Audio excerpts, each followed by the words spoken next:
Good morning, friends. Welcome to the 10th weekly lecture of our program Samachar Manthan. And like the earlier lectures, we'll first deal with the mains issues and then we will go for the prelims issues. So, like the previous weeks, a lot of mains issues also, a lot of things are happening across India and the world. So, probably we will expect that issues will increase in next weeks also because last 2 weeks there were more issues because the parliament was in session. This week there have been a lot of things that have been going on, so we have lots of issues. So the first issue of the week is, should there be simultaneous elections for Lok Sabha and state assemblies? Now this is for your UPSC perspectives for this year mains. This is not a very probable topic because last year they asked a question on this, but you never know, they can ask again next year. So those who are preparing for next year, this could be a important topic. So why this was in news? Because recently the ruling party, they have recommended to the election commission that elections of 11 state assemblies should be held along with the Lok Sabha in 2019. So we have 3 or 4 states where the elections of Lok Sabha are held together with the states. So they are Orissa, they are Andhra Pradesh, they are Telangana. But there are some states which go for election 4-5 months before.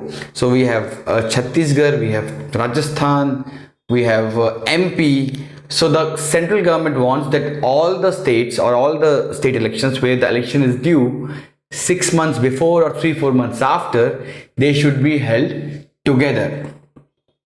So let's look into the pros. First of all, let's look into the pros of holding the elections together. First pro is that it allows the government to focus on development.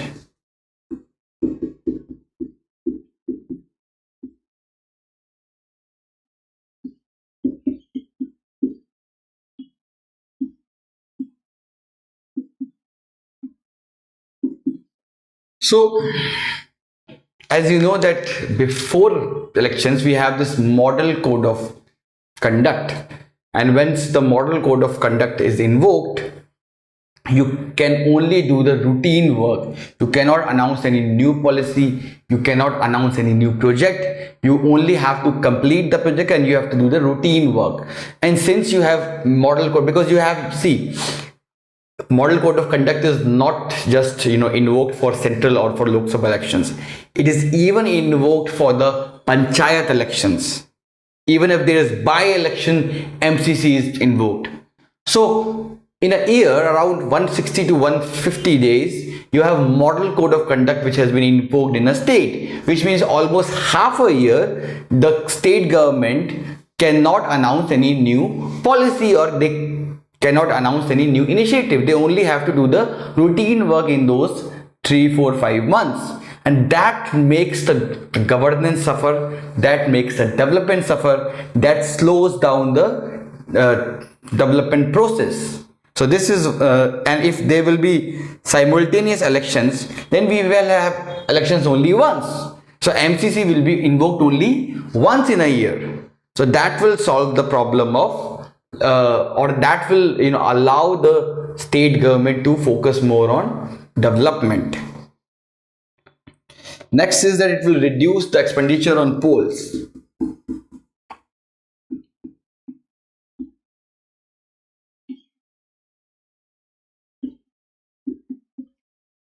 So expenditure, as you know that in India, elections are not a cheap phenomena. It's a very, very costly phenomena. You have, when I was in DU in the Thadusu elections, they used to spend like 50 million or like around 50 lakh rupees in an election, in a DUSU, in a university election. That was like in 2006.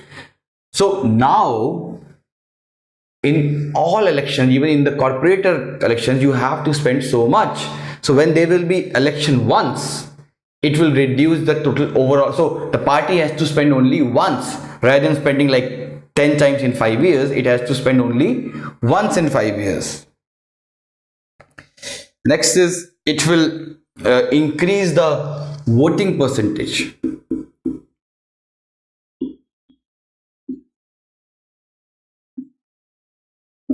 Now it will allow the migrant workers to go back to their home place or to their native place, because see, right now you have elections after every 6 months. So the migrant worker, he feels that, I cannot leave my salary and go back to my native place to vote. So most of the migrant workers, they don't vote.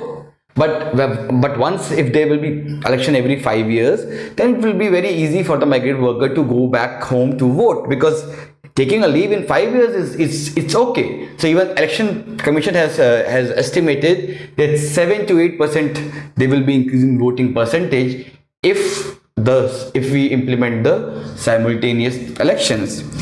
Next is that it allows leader not to be always engaged in campaigning.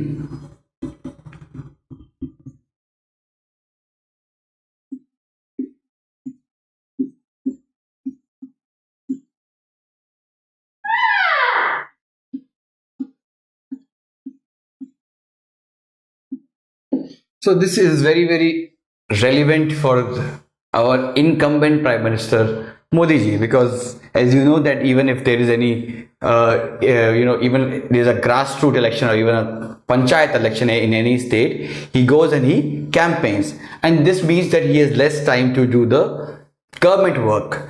So this problem would be solved if we will have only one election in 5 years. So only once in 5 years our leaders will be doing this campaigning thing. For next 5 years they would be only busy in their governance work. If they are in opposition, they will be doing the opposition work. They will be doing constructive criticism of the government. If they will be in the government, they will be only focused on the development work.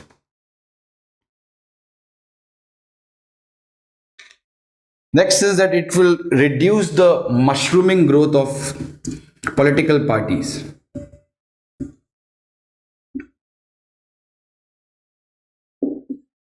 Now, how that will happen? See, we have so many regional parties in India.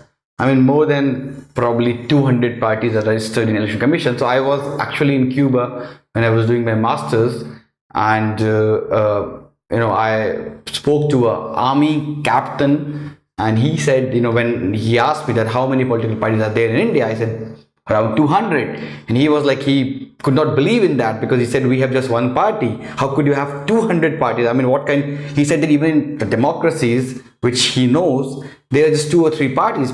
Perhaps we are the only few democracy in the world which have so many parties, and that has much to do with the diversity that we have. But the problem is that see, when you have state elections, the regional parties get more of a vote, because people vote on local issues. But when they will be national, when the national and the state elections would be together, then people will vote with a national outlook, and since they will vote with national outlook, they will prefer more of national parties, and that would mean that Indian polity would have very few political parties, and that would be good for the governance system, because right now you have a majority government, but when we had coalition government, and most likely that will also take place next year also, the parties with 3 or 4 seats, they kind of blackmail the central government, and since they have a regional, or they have more of a parochial outlook, it's not good for the development of a country that a party with parochial government calls the shots at the center. So once we have the center and state elections together, we could check the growth of these regional parties. Next is it will reduce the money spent on manpower deployment.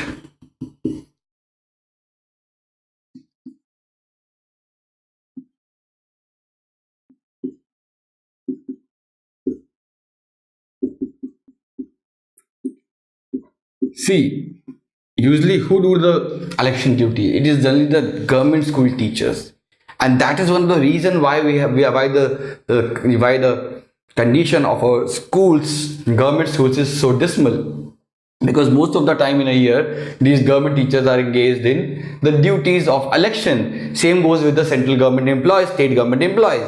So once we have election only once in a 5 years, they would only be, or their duty would only be used for few days or few weeks, which would mean that they would be doing the job they are actually assigned to do most of the years. So that will improve the bureaucratic process, that will improve the governance efficiency. And lastly, it will reduce populism. Now, how that will do? Because during the elections, political convenience takes place or takes precedence over the public interest. So when you have frequent elections, you have more of populist policies which indirectly affects the long-term economic growth of the country. You have more frequent announcement of these freebies or these populist policies. So wherever you have elections, the state government announces that there will be farm waiver. This is an example of a populist policy, and farm waiver will not improve the condition of the farmer in long run. It's just a short-term measure, and actually it will worsen of farmers in the long run, because ultimately it will make the banks averse to give loans to the farmers. It will make more farmers in future, it will make them to not give loans in future. So these kind of populist policy are due to the frequent elections that we face. But once we have elections only 5 years, so we will be only having these populist policy once in a 5 years. It will not be very frequent, right? Now let's look at the other side, or the cons of this concept.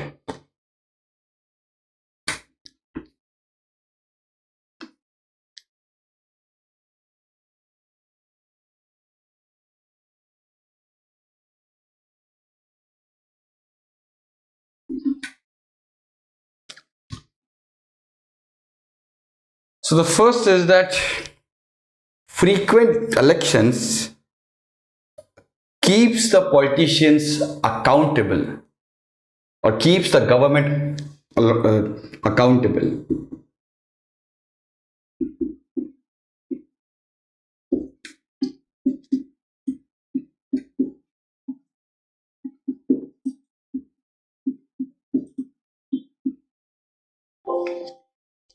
See, let me take an example of this. That you had, if there are frequent elections, the government gets an input from the people, that whether its policies are making people happy, or whether its policies are actually working, or whether its policies are improving the life of the people or not. And if you get the election result which is against you, then it allows the government a course correction opportunity. I can give you an example of that. So when NDA government came to power, for the first two budgets, its budgets were like, it reduced expenditure on agriculture, it reduced expenditure on social sectors, and that led to a kind of a misery of people, and ultimately the government lost badly in Delhi and Bihar, and that forced the government to do the course correction. So since 2016, the government significantly increased its budget, or significantly increased expenditure on Manrega, on social sectors, on agriculture. So it allowed them to do the course correction. It allowed them that yes, because of our policies, because of our policies, there is a rural distress in pockets of India. Therefore, we will have to do a course correction. Now, if there would have been no election, if there would have been just election in 5 years, then the government would have not got the input, and they would have continued with the pro-rich policies that they were continuing. So this is a very important thing in a democracy, that frequent elections allows the opportunity of course correction to the government. And if the government will not do course correction, ultimately it will be the people of the country that will suffer. right? So this is one of the arguments in favor of frequent elections. Also, if there are frequent elections, then it leads to mixing of national and local issues which distort the priorities of the people.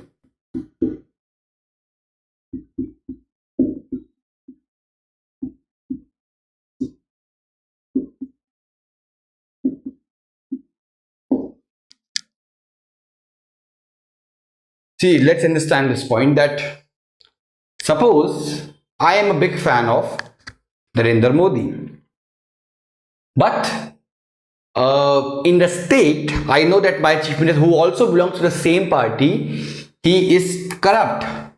That's why I'm against him, right? So therefore, I usually vote for the other party in the state, and I will vote for the Modi in at the center, right? But when elections are held together, then I have only one thing in mind, that yes, I have to elect Modi, and in that mindset, I even vote for his party in the state elections also. And ultimately, I elect a person who is incompetent and who I hate. But because of the simultaneous elections, my mind is preoccupied with the national level issues, and I ignored the basic issues, that there is no road in my locality, or my local MLA has done a really bad job, right? I completely ignore that fact. So this is harmful for a democracy, because ultimately, for the state elections are meant for the that you choose your local representatives, and parliamentary elections are there that you choose your national representative. And once you mix that, it will definitely adversely affect the kind of representatives that we choose. And since that will adversely affect the kinds of representatives that we choose, ultimately it will affect the governance process.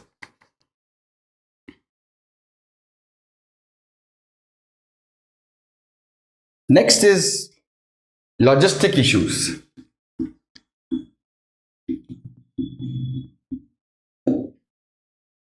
So you require a lot of VVPAT machines, you require a lot of EVMs, you require a lot of personal security personals.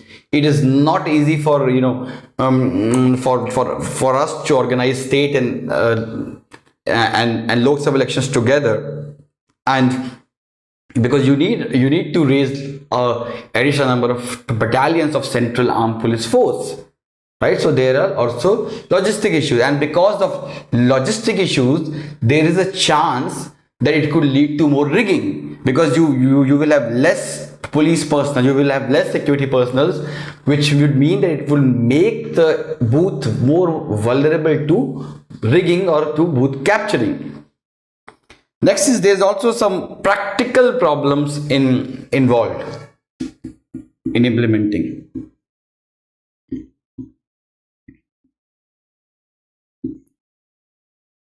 So in 2006, in 1996, the government was there for 13 days, and after that, the Lok Sabha got dissolved in 1998. Same happened in 89.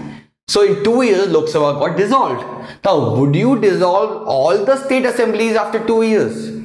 That would be unfair, because I mean, okay, in Lok Sabha, a political party has lost its majority, but in states, suppose in Delhi, where Aam Aadmi Party has brute majority of like 4 5 or more than that, how could you dismiss that government because of the failure of the party at the center to prove its majority? That would be anti-federal, and that would be a big I mean, why would a state would not agree for that? I mean, it's not easy to get majority in a state, and after 2 years, because of not my fault, because of the fault of the central government, I will also be dismissed. This is really unfair.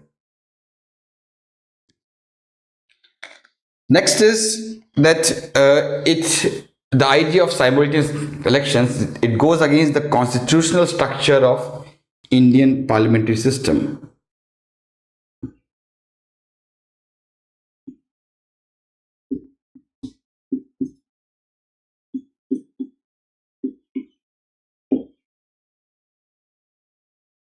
So in the constitution it is written that dissolution of state legislature before completion of 5-year term will break the cycle, or it says that article 83(2) and article 172 of the constitution requires that Lok Sabha and the state legislatures be in existence for 5 years from the date of its meeting unless dissolved earlier, right? But simultaneous elections ignore this phrase, as there would be no opportunity to dissolve Lok Sabha or state assemblies if every 5 years you will have elections. So there will be also a problem of no confidence motion. What will happen to no confidence motion? If there will be this amendment which will say that 5 years, in 5 years, the government will run for 5 years. Now suppose the government loses majority between. So what will happen? Will all the state government will be dismissed, or will no confidence motion will lose its validity and you will have government for 5 years? If that will happen, then that will go against the basic norms of parliamentary system, because in parliamentary system ultimately till the time you don't have majority in parliament you cannot get your bill passed. So what will happen in that case? It is really vague. I mean, we'll have to think about that. Now, what is the way forward? So, what should be the middle ground that we should preach? And that you should also reflect in your answer, because your answer should reflect neither this extreme position, neither that extreme position. It should be in the middle.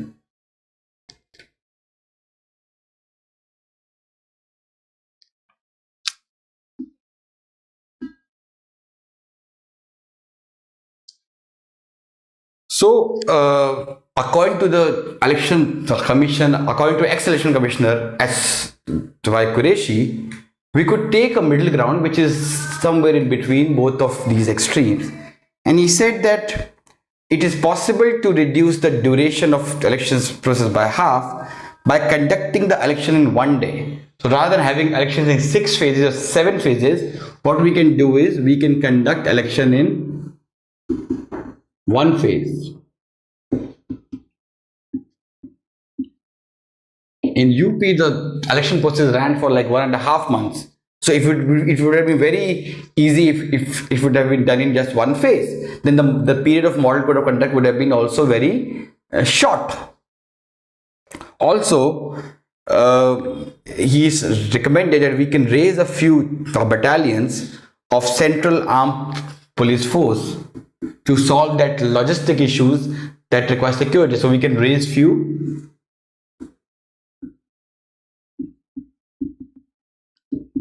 battalions of CAPF.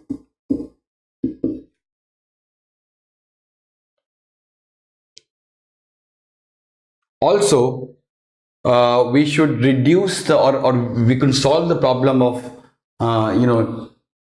money in collections by having a cap on the kind of expenditure the political parties do. There is already a cap, but it should be enforced significantly, and we should implement the idea of state funding of elections.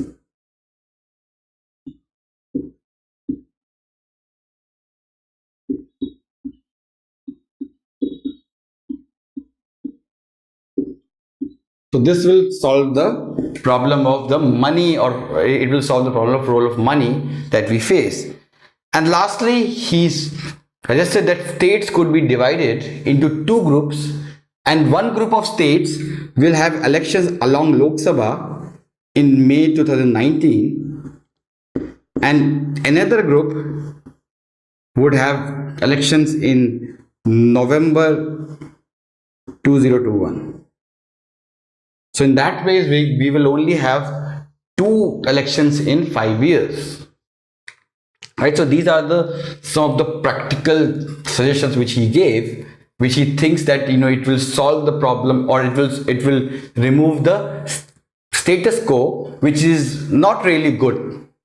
So this ends the first topic, which is, should there be simultaneous elections for Lok Sabha and Rajya Sabha.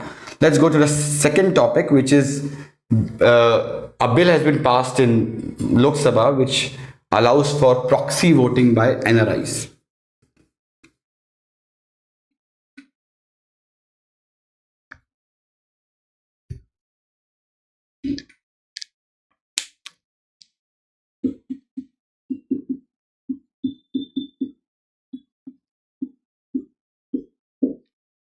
So this proxy voting issue was there in the last year also, and this year the government or the parliament has passed a law which will allow the NRIs living in across the world to appoint a proxy. Proxy is a person who will vote on my behalf at my constituency, and I will tell him which party to vote.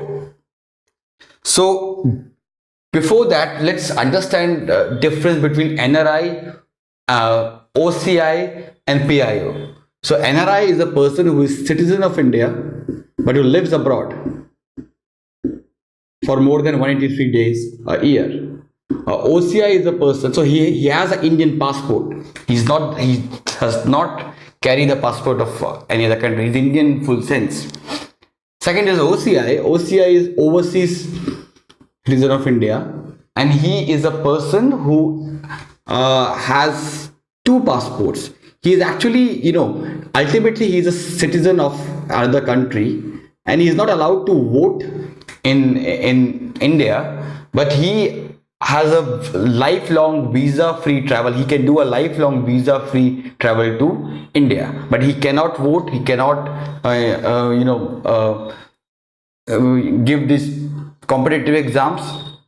And third is PIO. PIO is person of Indian origin, those whose ancestors belong to India. So they are people who don't get this lifelong visa, but they are also protected by the government.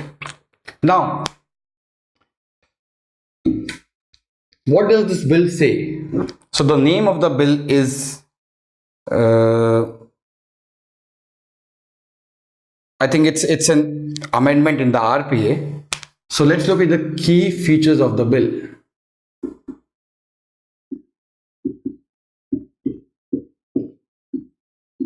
So it does two kinds of amendments in the RPA. The first amendment is that it allows the NRIs to appoint proxy.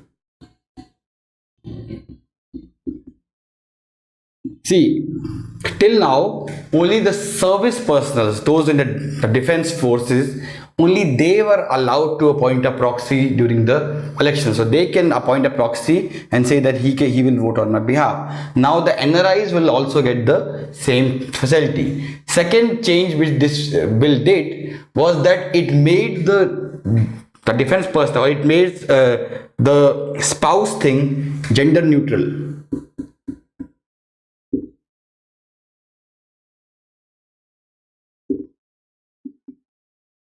So अभी तक क्या था that only the wife of the service personnel, he was allowed to vote on his behalf during the elections. Now that wife has been changed to spouse, which means those women officers who are serving in the army, their husband can vote on their behalf in the elections also. So these are the two changes which are done by the bill. So let's now look at the analysis part, the advantages and the challenges of this bill. So let's now look at the advantages of this bill, or what you call significance of this bill. So the bill will allow around 3 crores NRIs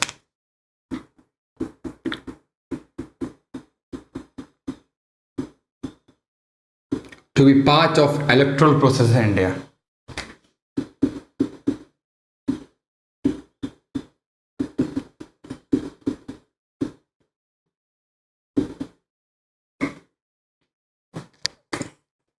So that would change because in number of constituencies, especially in Kerala, in Punjab, you have so many NRI votes, and NRIs will now be a strong voting bloc, and there would be a strong vote bank. The importance in India would increase after this step. And also, you cannot, till now, only 10 to 12,000 NRIs exercise their voting rights, because it's not really easy to travel so long, spend so much just for voting.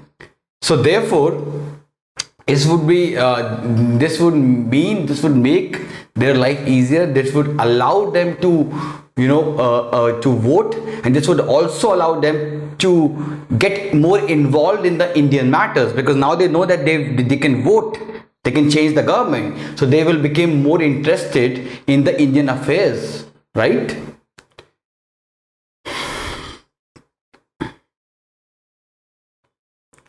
Next is that it would see,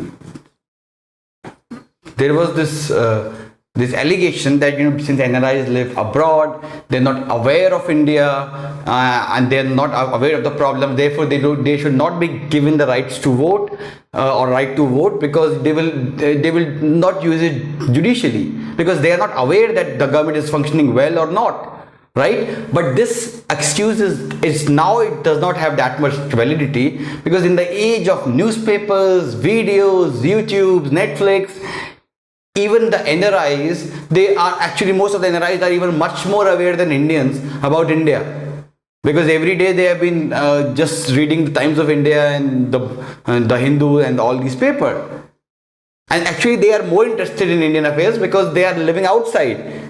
You and me, we see every day, but they get the information from the newspapers, from the videos, from the news channels.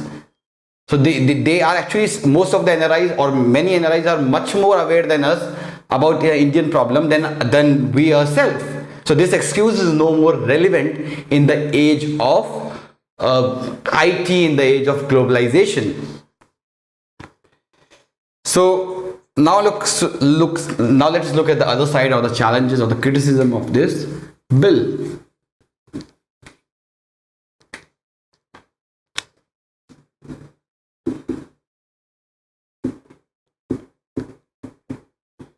First challenge is that, or first criticism of this is that this promotes inequality.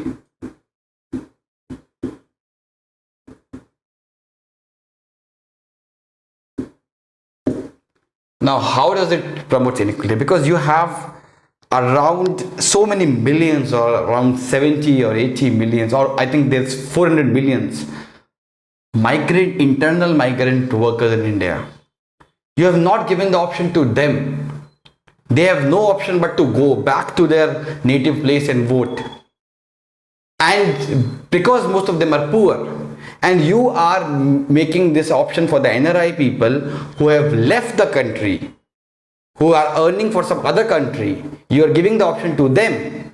So this is unfair for the people, or it is unfair for the internal migrant people, and this is this hurts the, what you call as article, or it violates the Article 14, or equality before law, because you cannot have a special provision for external migrants and you cannot have a other provision for the internal migrants. The process has to be same. If you're doing it for the external migrants, you should also do for the internal migrants. Next is that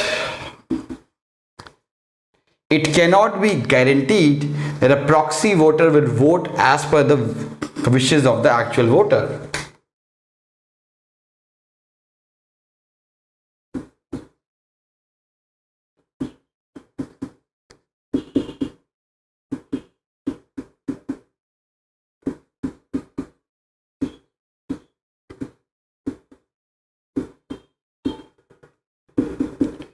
Now, this is a big problem. How will you ensure that NRI has given some jurisdiction to the proxy voter, that you vote to this political party, but the proxy voter has its own biases and therefore he will vote for the other party? How will you ensure that NRI is satisfied that my vote has gone to this political party? This is a very important kind of question.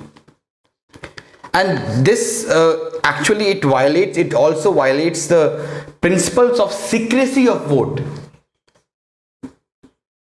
I mean, this is a very important feature of a democracy, that my vote is secret. Nobody should know whom I have voted. But this principle, when you tell the other person that please vote for this party, it violates that provision of secrecy of vote. Also, there is no guarantee that NRI voters exercise their vote in a free and fair manner.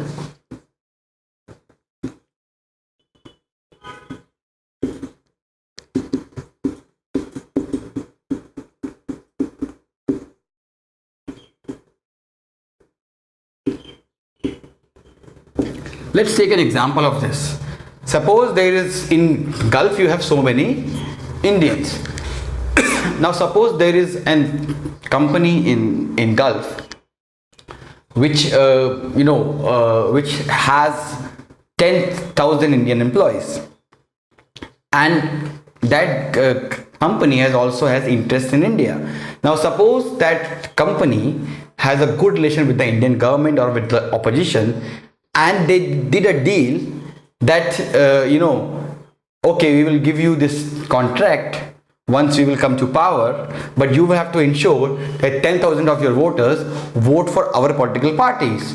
Now, as you know, in Gulf the situation is really bad. Most of our laborers, at least the blue collar laborers, they are kind of a modern day beggar. They're kind of a modern day slaves. And then that owner could force these voters to vote for that political party, even though those or most of those people don't like that political parties. So who will ensure that they have voted free and fair? If they would have been in India, they could have gone to the police station and could have registered the case that my employer has been forcing me to vote to this political party. And but how will you do that? And also in India's case, you could have voted to someone else. I mean, you could have said, okay, I will vote for that political party which you have said, but when you would have actually pressed the EVM, you would have voted for the political party of your choice. But here you are not voting yourself. You have to you have to tell the proxy which political party to vote. So in that case, intimidation could be used to force you to vote for the political party of not your choice, but of the choice of that owner. So who will ensure that that could be a practical problem once we implement this provision?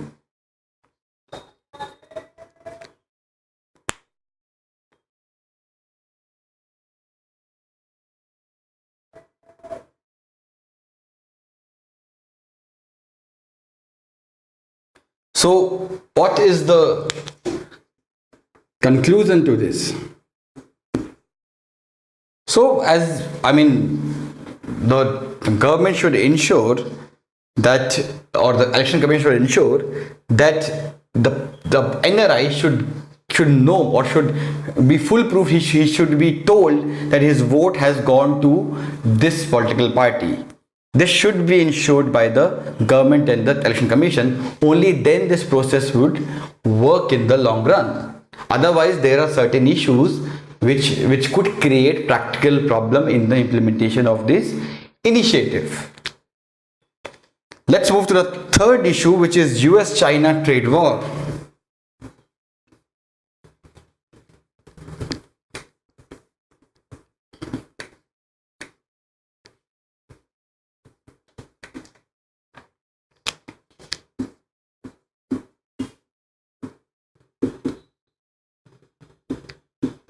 So this topic has been going on from last 3-4 months. I thought that it's time to make you explain about this topic. So the US and China has been on trade war from last 3-4 months, and before we understand what are the recent moves which are done by China and US, let us first explain, or let us first discuss what is a trade war.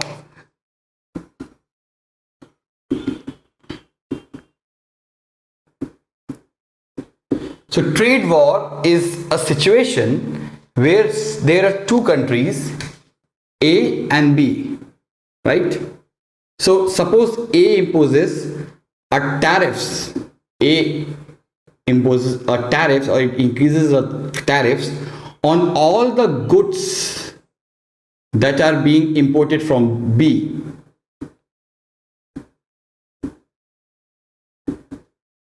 Right?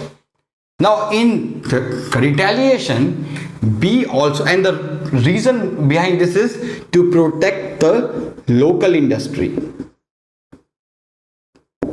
Now, B does the same, or B retaliates by invoking tariff or increasing tariff on goods imported from A. Right? And ultimately this war would go on, and they would reach, the both of these countries would reach the autarky position. Or autarky is a position where a country does not trade with anyone, when they, or where there is or where it is self-sufficient. Right? So in long run, both the country would reach to the autarky position. So what are the recent moves of US and China which led to the trade war?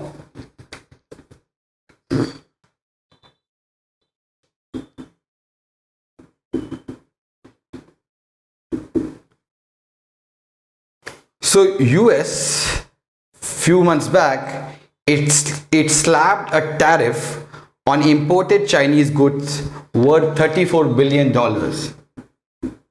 So US started this trade war.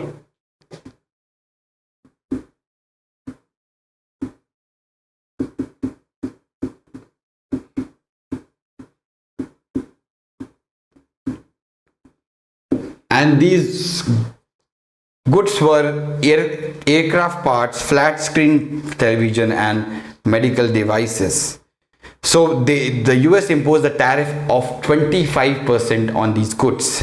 Now China retaliated by invoking a 25% tariff on goods imported by US, and these goods were also equivalent to the worth of $24 billion. So China did the same. And these imports were soybean, automobile, and the marine products. Now US is also considering to impose levies on Chinese goods worth $500 billion in next coming months.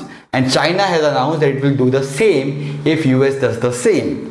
So what are the reasons behind this move? So first let us understand that.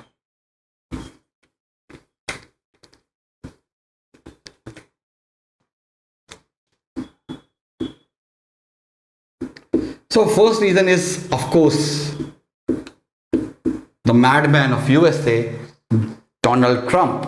Since Trump has came to power, he has, he believes, because he believes in the fact that we are being, international trade has done harm to the domestic producers. It has done harm to the domestic working class. Therefore, I would follow the policy of America first, where the interests of America would be taken care of first, and they believe that it could only be done by protecting the domestic industry, which has been destroyed by the cheap imports from China. So he gave the reason why, or he gave the excuse why he invoked this tariff. He gave three reasons. So if we talk of US gave three reasons for starting this trade war. First reason is that US tariffs or China is arm twisting the foreign business producers to share the technologies with them. And they say that if you will not share us technologies, we will not allow you to enter China. And since China is a big market, no company, no producer can afford to lose the Chinese market. Therefore, the first reason why US says that China is arm twisting the American producers to share their technologies.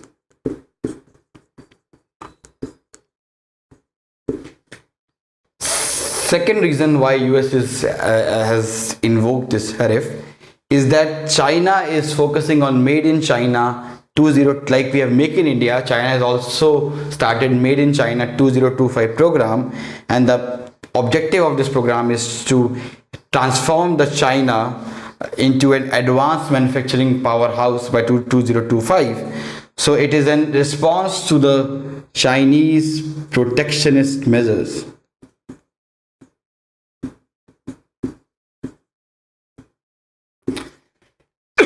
And the third reason why US is doing it is because US has accused China of subsidizing its steel exports and dumping those goods to US, which has destroyed the local domestic steel producers in US.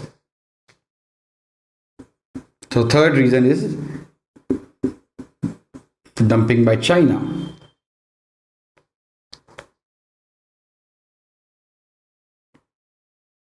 And what does China say? China says that we are doing further as a retaliation. If they can do it, we will also do the same, right? So what will be the consequences of this trade war for the world economy?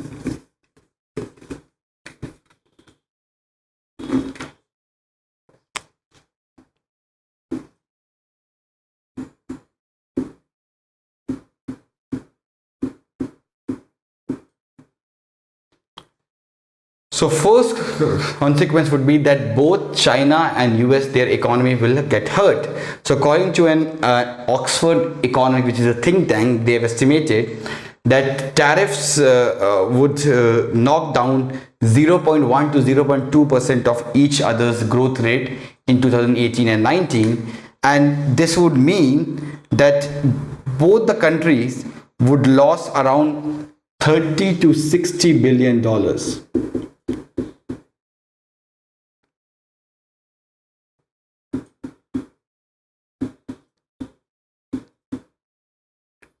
China and USA. So this would be a big number, right? 30 to 60 billion dollars each country would lose. Also, since Trump is not just hitting China, Trump is hitting probably every country in the world. So Trump has slapped a large tariff on European, Canadian, Mexican steel and aluminium. And also US is planning to invoke tariffs on imports of cars and automobile products from Europe and UK. So if US will do that, it will ultimately affect the industrial growth of these countries also, because America is a big market, and once you lose a big market, it will slow down the industrial growth in these countries.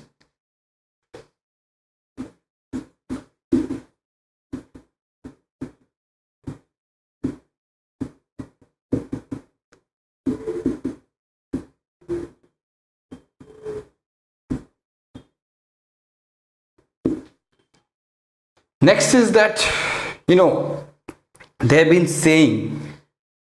there's been old saying that when goods don't cross the borders, the soldiers will.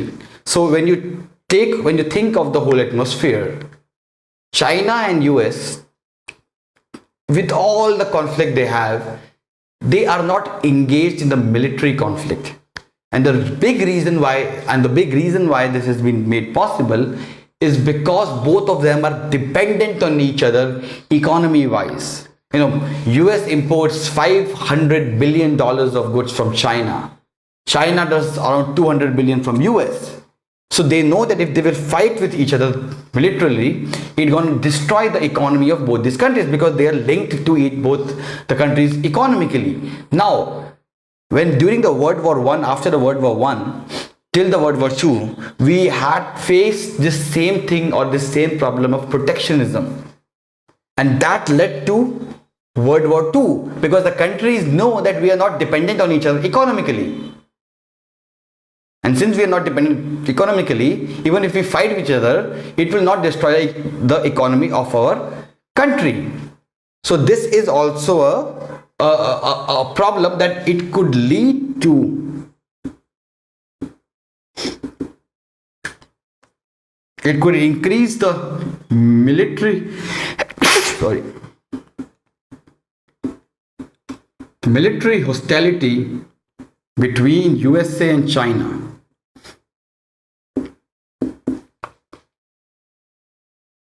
Also, open trade war would create business uncertainty in the market, and when there is business uncertainty, it adversely affects the investment environment in the world. So those countries which are dependent much on trade and investment, they would be hurt more.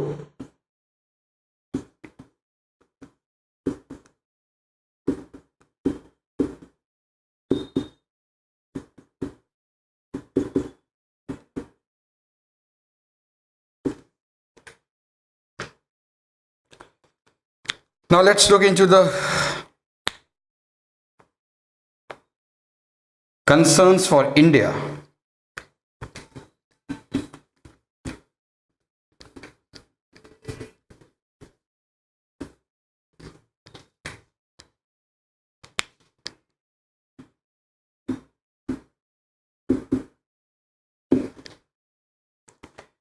So, as you know that Indian export has been faltering, and we are not showing a really good export growth from last few years. This process, and you know that Trump is not doing with China. It has now, we have discussed in the last lectures, I think third or fourth lecture, that US has also introduced, or it is trying to amend the GPS, or the generalized system of preferences, where it used to allow the goods being imported from less developed countries at a very low tariff. So it now says that India, Indonesia and Kazakhstan, we will kind of review their status, whether we should allow or we should extend this facility to India or not. So if Trump continues with this policy of protectionism, ultimately it would hurt the Indian export also, because we would lose a big market. And secondly, as we know that it's been creating a environment of business uncertainty, of investment uncertainty across the world, this would also have impact on India. And as you know, in India, investment has already been filtering down, and this could also aid the process, or this could reduce the process of reversal of our investment growth process. So this is also this is how it will affect the India indirectly. Let's move to the fourth issue of the week, which is an op-ed by Rajmohan C. Rajmohan, South Pacific Silk Routes.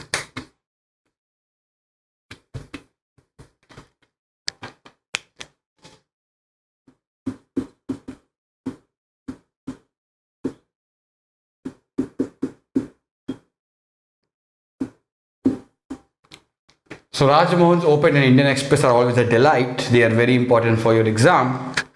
And this is the op-ed he wrote. So first of all, let's look at what is South Pacific. Let's understand with a map.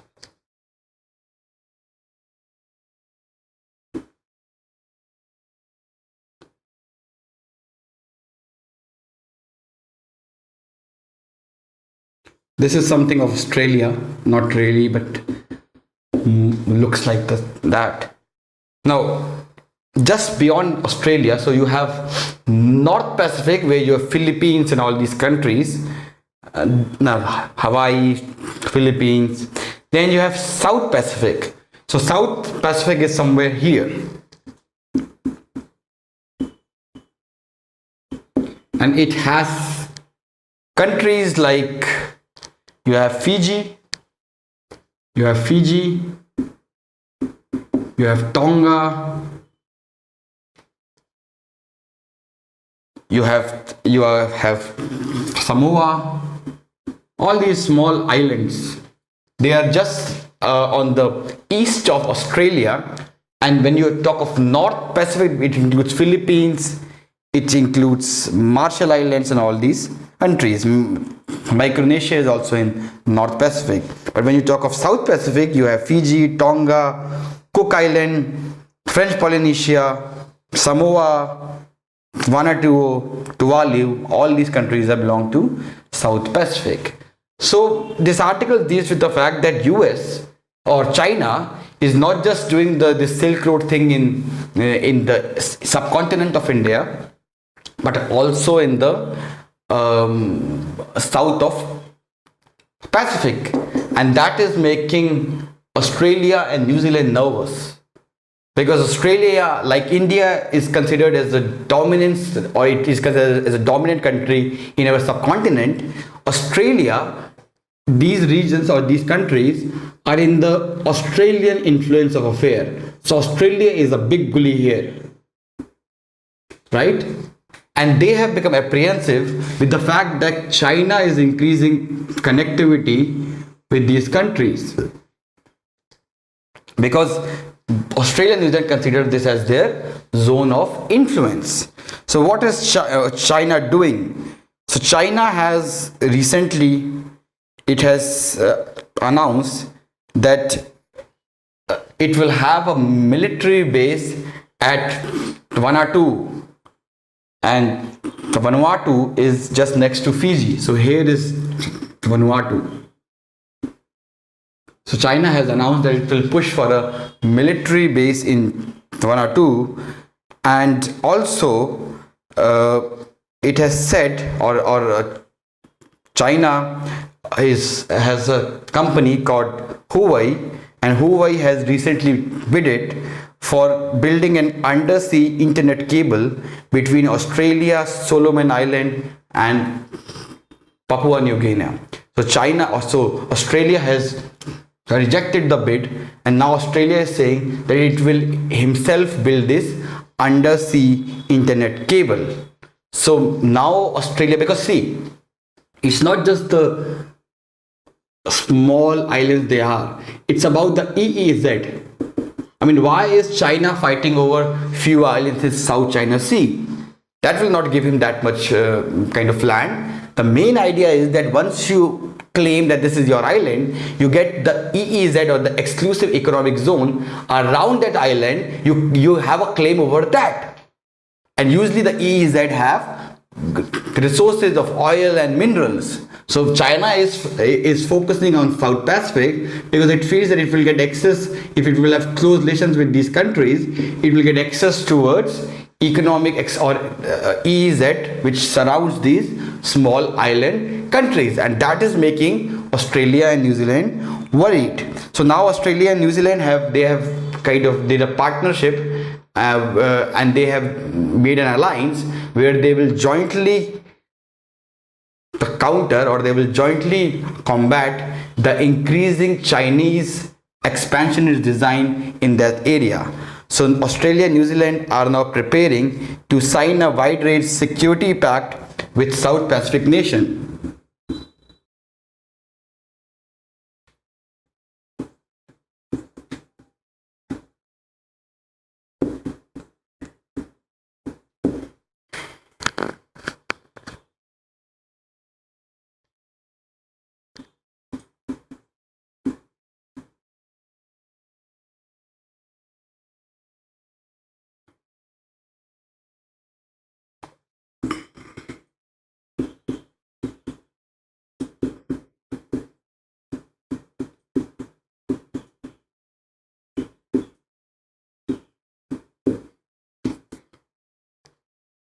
Also, Canberra and Wellington are upgrading their national surveillance capabilities in South Pacific.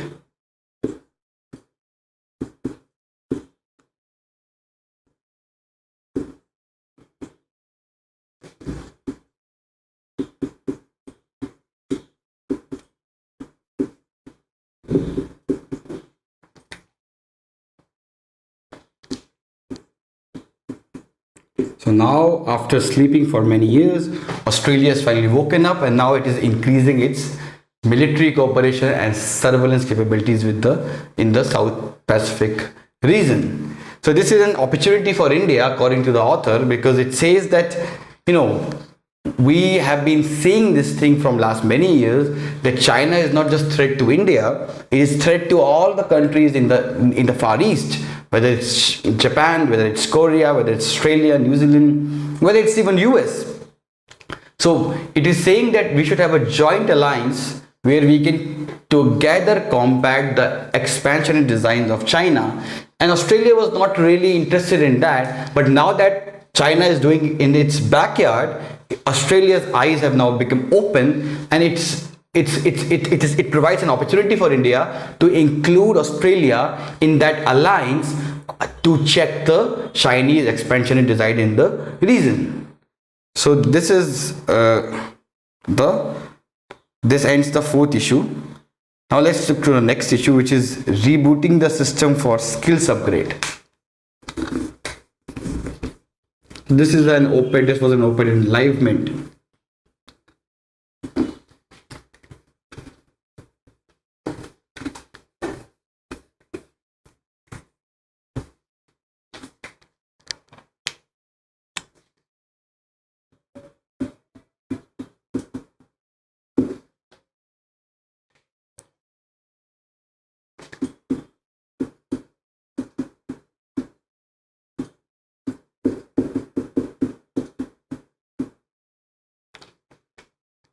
So this is was an op-ed about the issues in the ITI system in India and how to improve the situation, because things in the ITI system is not really, since in the ITI thing is not really working in India.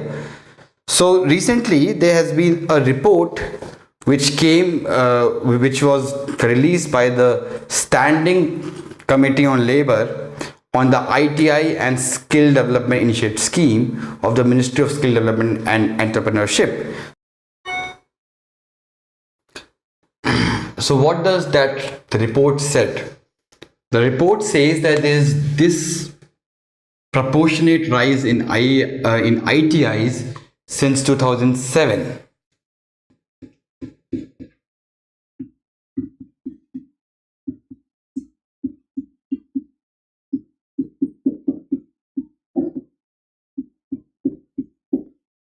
And the number it quotes is that between 47 to 2007, there have been around 1896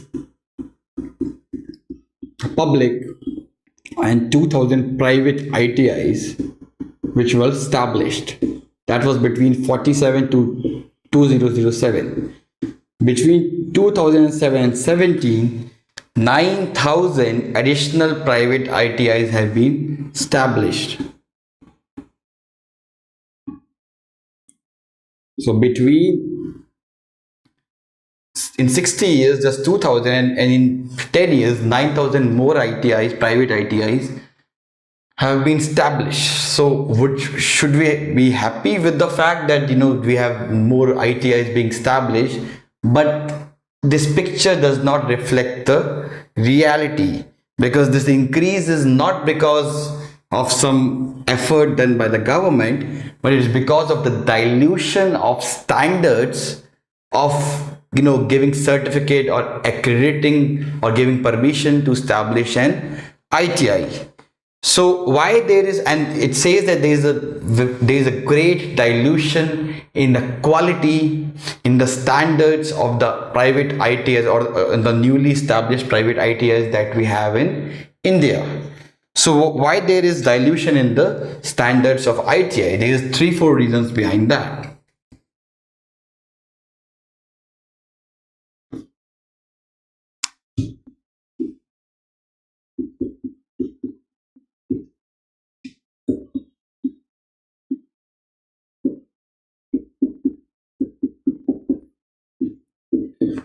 First reason is that there is a lack of strict regulator, or there is a lack of strict regulator for skill development.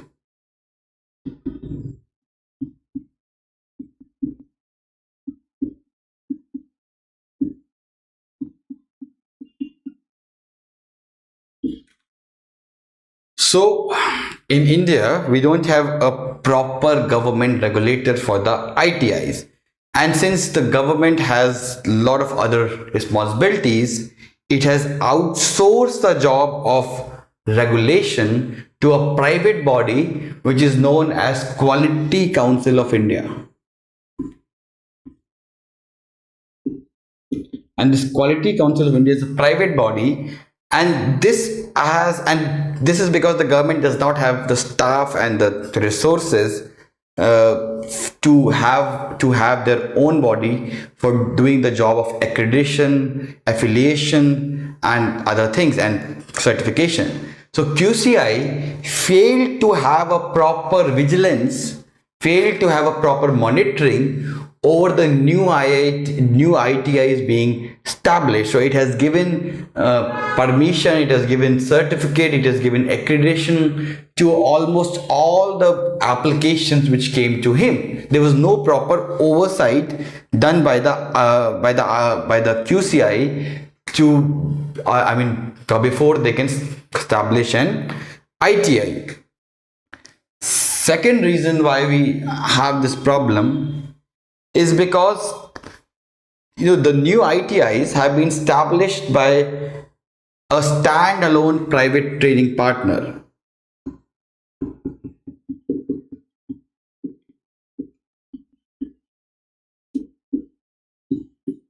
This is a very important topic because it's related to skill development. It is related to GS paper 2.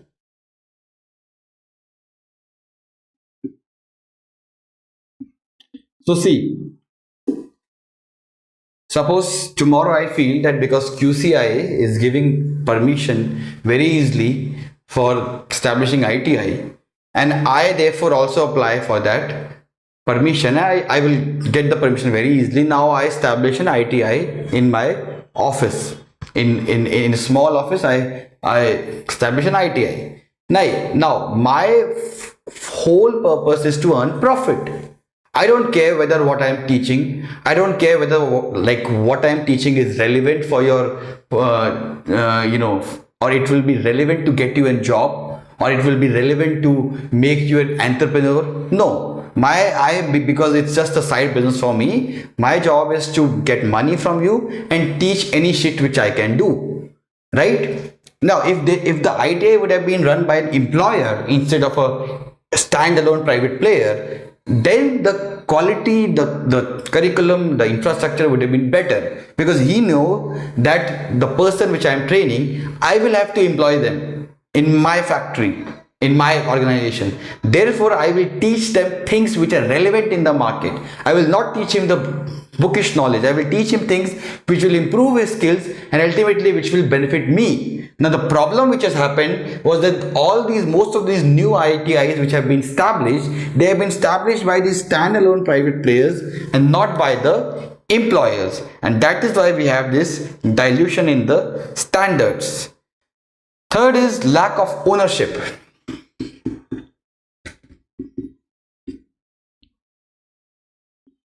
So this ITI thing, the overall system of ITI, some parts are done by the central government, some parts are done by the state government, some parts are done by the National Council of Vocational Training. So the work is divided, it differentiated, and that is why there is lack of coordination between the center, the state, and the National Council of Vocational Education. And because of this, whenever there is a failure, there is no accountability which is being borne on anyone. The center says it's a state fault, the state says it's a center's fault, and both of them say it's a fault of National Council of Vocational Education. So lack of ownership is also one of the reasons why we have this problem. Now, what are the solutions? How could we improve the performance of ITIs in India?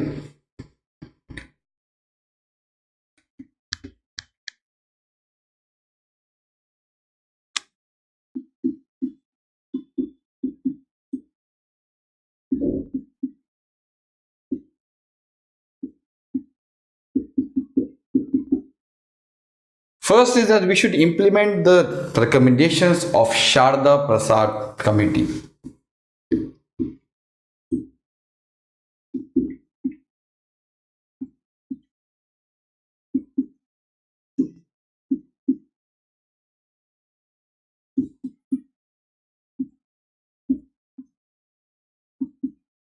Now, this committee recommended that a better oversight is needed and it's recommended that a national board for skill development should be established.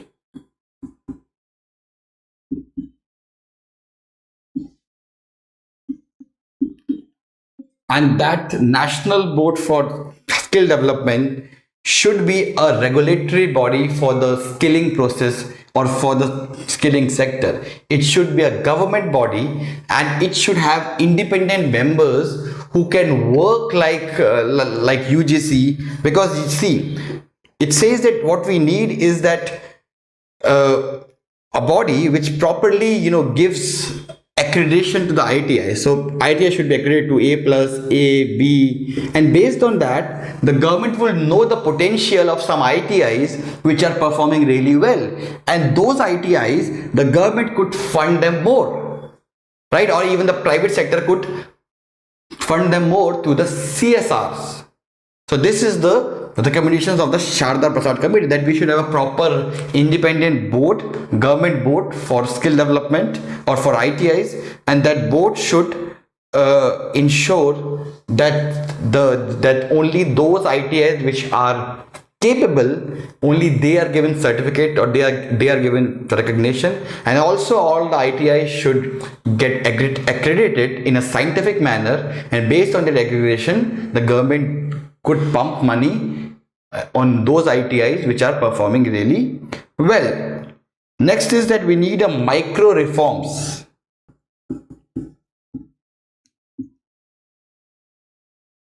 And these include, firstly, we need to reskill the ITI teachers, because if teachers are bad, what will they teach the students? If teachers are not well versed with the recent developments in the economy and the job market, and they will teach those 30-year outdated things to the students.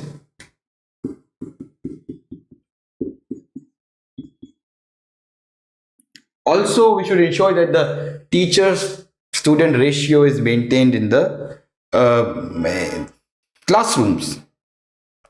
Also, NSDC, or National Skill Development Corporation, it should directly support the ITIs, and it should ensure that latest technologies are being taught in the ITI classrooms. And thirdly, we need to move the office of Director General of Employment, which has a data on employment, from the Ministry of Labor to Ministry of Skill Development.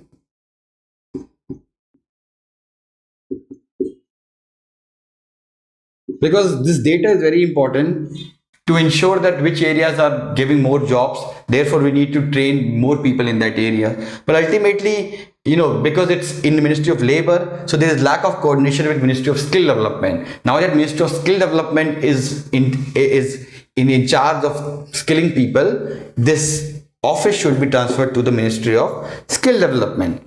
And thirdly, there is a need for reimbursable industry contribution.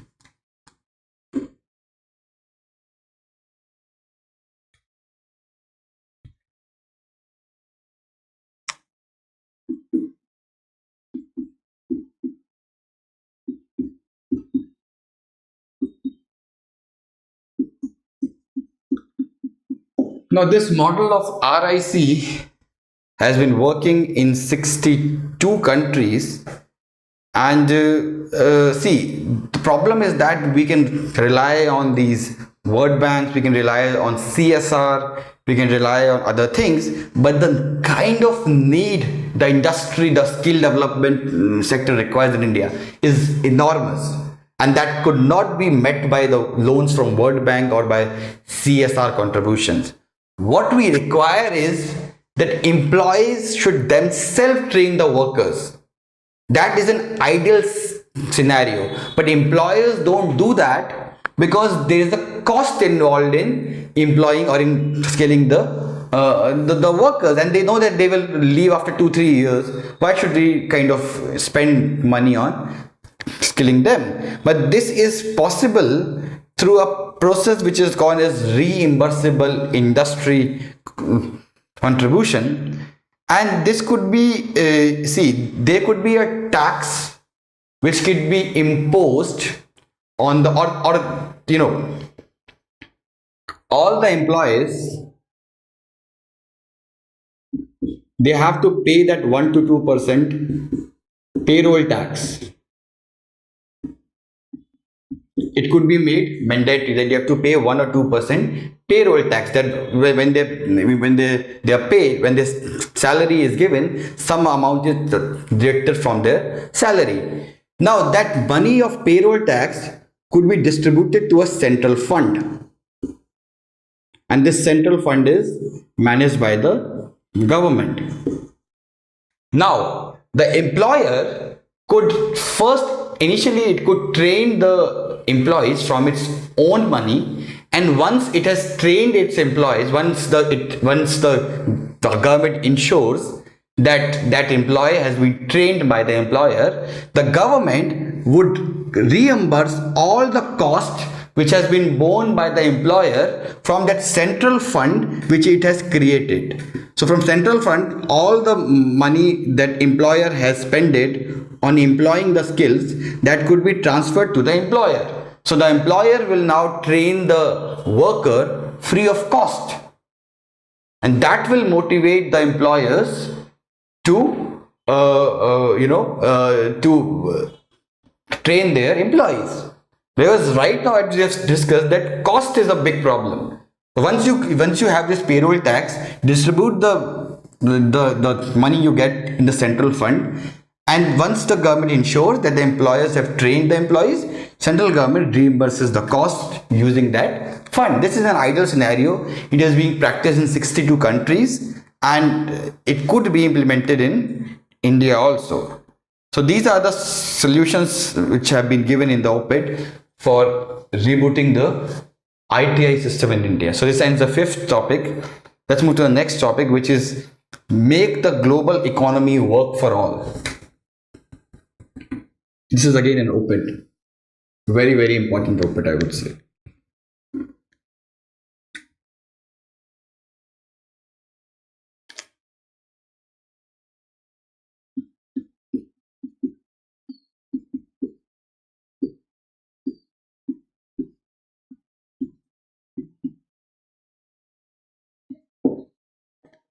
So this is work again for all. This is again in the live mint. And see, this discusses, so this op-ed talks of 3-4 main things. Firstly, it starts with discussing the kind of global order which we created after the end of World War II. Then it talks of the increasing protectionism that we are witnessing from last few years.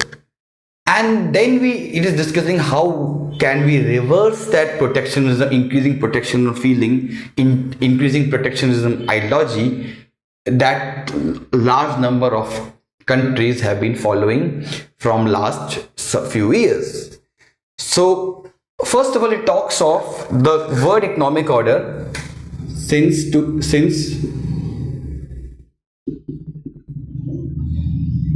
World War II.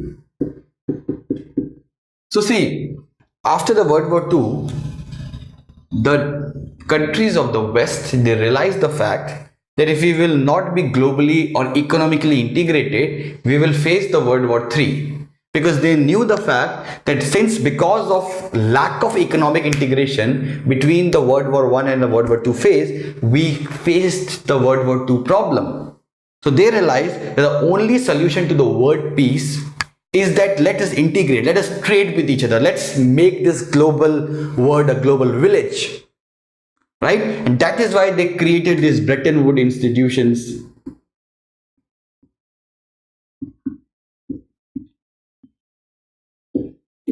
They talked of, we started the process of EU, because ultimately it was the Europe which was the ulcer in the world peace. World War I and II were fought in the Europe. So they thought that we have to integrate the Europe, we have to make them trade with each other so that they can completely depend on each other, and then no Hitler could be born again. Also, they talked of more investment They talked of FDI. FDI was introduced. Then there was globalization, which was given birth. Then there was greater movement of capital and of labor across the world. So all these countries were liberal towards the immigration. That is why the people who migrated in 60s, it was very easy for them to migrate to the West compared to now when it's almost difficult to migrate to the West. So all these things were done after the World War II. And what were the consequences of all these steps?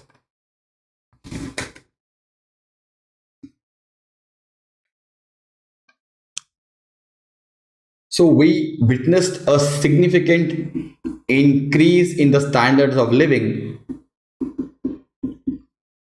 across the world. I mean, this generation in for 50 and 60 is called as baby boom generation because they are born in a boom period. We witnessed a significant technological improvement. I mean, in 50 years, the quality of life changed significantly. And it has never been witnessed before ever in the human civilization where you had such a greater increase in the quality of life in the years which are after the World War II. We also saw that we saw no major war between powers. So we had no World War III thanks to the fact that we were economically integrated. Also, this period was coincided with a great increase in combating hunger, in empowering women, in extending life expectancy and literacy, in reducing poverty. So poverty, literacy, life expectancy, women empowerment, all of these things improve significantly. So this thing worked, and that is why the author of this op-ed says that we were doing good in that respect, but now since last few years, or at least since 2008, after the Great Recession, we are again going back to the pre 1945 global economic order where there was increasing protectionism and there has been increasing backlash. There has been increasing backlash which has been growing against globalization, and there are a number of incidents which prove that we are living in an era where there is growth of increasing protectionism across the world, and these incidences could be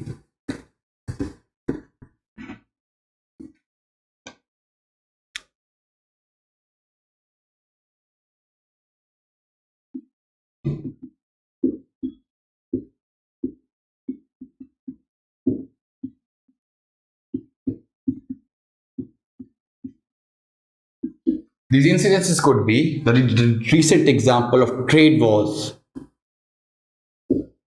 between US and China, which we have discussed earlier. We have incidents of US withdrawing from TPP. We have incidents of Brexit. We have incidents of EU having strict control over immigration.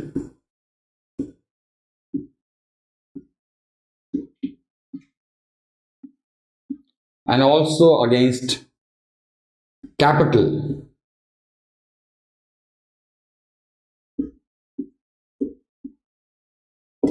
We have incidences of many countries increasing tariffs against each other. So all these incidences we are witnessing which highlight that we are now moving towards an era of protectionism. Now let us understand why there is backlash against this openness, why we are facing the backlash against the globalization.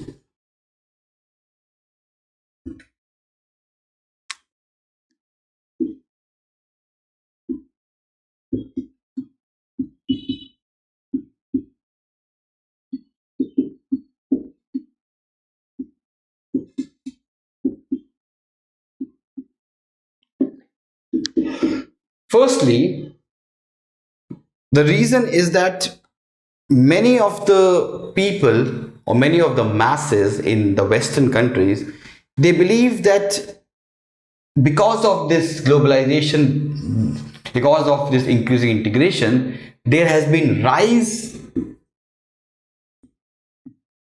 in economic inequality, and there has been slow growth of wages of the working class. So according to and stats, according to in UK, after the 2008, the wages have grown by only 13%, while the stock market has grown by 115%, which means that the working class or the labor class, its wage is earning very slowly, while the capitalists, they are earning really well. And there is a frustration going on in the developed countries, that because of this openness, we the 99% have suffered, because our jobs have gone to China, to India, to Philippines, to Indonesia, to Vietnam, and we don't get a job here. Our jobs are being outsourced to these other countries. So because of this openness, it is ultimately the rich class, the capitalist class, which have benefited. Therefore, they are the strongest lobby for the increasing protectionism costs. And since they are the strongest lobby, that is the reason why Trump won. Why we have Trump, why we have Erdogan, why we have Netanyahu, why we have so many these right-wing leaders rising up in different parts of the world, because they have the support of the working class, the masses. They are the neo-Marx, as we say, because they have the support. They kind of exploited the feelings which had the undercurrents from last many years, that the working class did not benefit it. And the working class is the majority in all these countries. And since they have come to power now, they are following the what we call as vote bank politics. They know that if we will go for protectionism, it will be a good politics for us, because it will create it will increase our support among those working class people.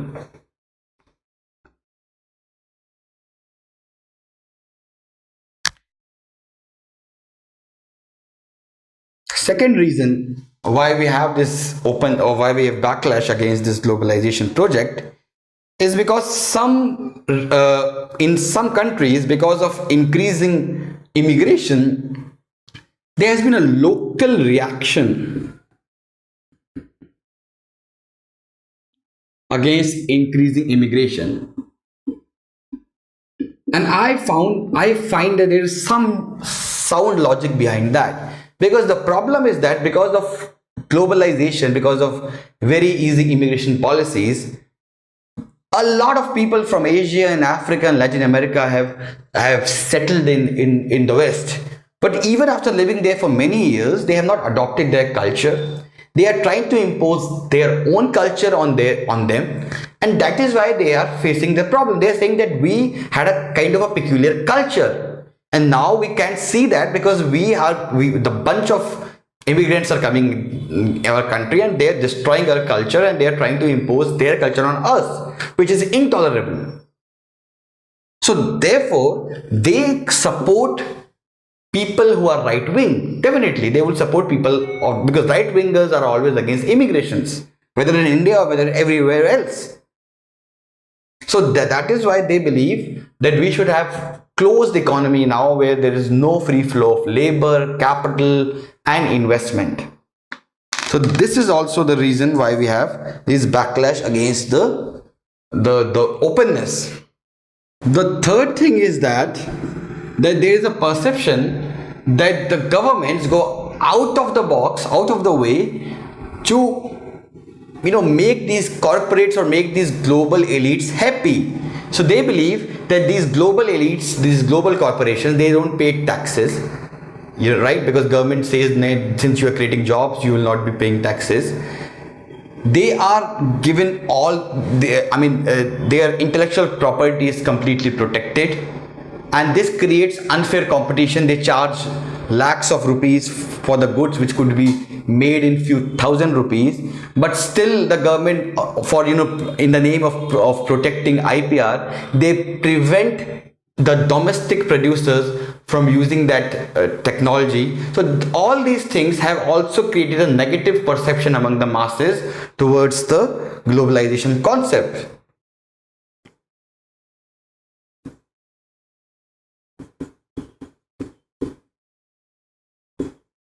So these are the 3-4 main reasons why we are witnessing a wave of backlash against globalization, and we are witnessing a wave of increasing protectionism across the world.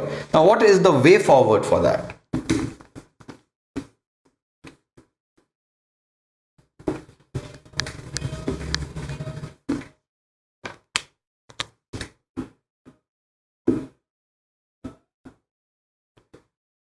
So firstly, political leaders must ensure that global integration leads to tangible benefits for the middle class.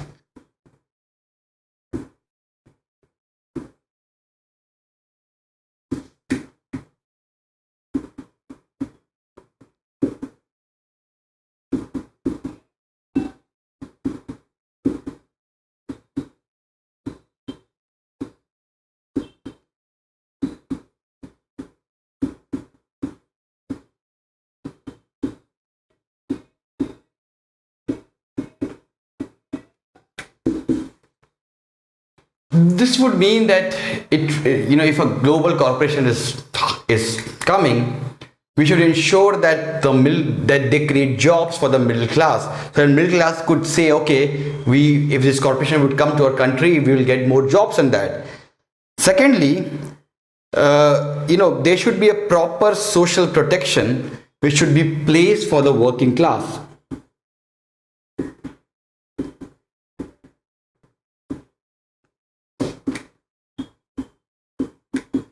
See, when you will allow economic integration, the sectors where you are inefficient, the workers in those sectors will lose jobs. Surely it will lose jobs. So the job of the government is to ensure that those people who lose their jobs, first of all they are given the full salary for few months, and then they are trained, they are skilled by the government so that they can work on those sectors where the country has a comparative advantage. So they should be shifted. So during the transition period, the government should ensure that the social protection is provided to these people so that they don't have to suffer, because ultimately that has happened in the West. So because of outsourcing, many of the people or many of the working class in West, they lost their job. Now naturally they would be angry, right? So the and the government did nothing to rehabilitate them or to reintegrate them. So therefore it's the job of the government to ensure that these people whose jobs have been taken away, they should be rehabilitated in some other way, and during that period, during that transition period, they should be given some unemployment allowance. So this ends the 6th issue of the week, which is make the global economy work again for all. Let's move to the next op-ed, which the name of the op-ed is Need of Digitizing Land Record in India. So as you know that land record or proper property or a strong system of property rights is a prerequisite for a market economy. It is a prerequisite for a well-functioning economy. And many years back, this Peruvian economist Hernando de Soto, he has pointed out that a modern market economy requires a strong system of property rights. However, in India, the thing is not really well, because we have the land records in India. Many of them are not digitized. There is confusion. A lot of people don't have any proof that this land belongs to them. And this creates two problems.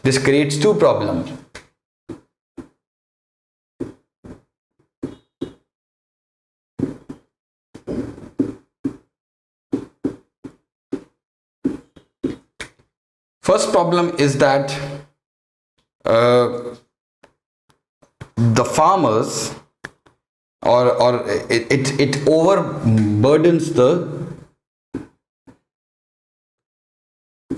judiciary, because according to an estimate, two-thirds of the cases which are pending in Indian courts, they are related to property disputes.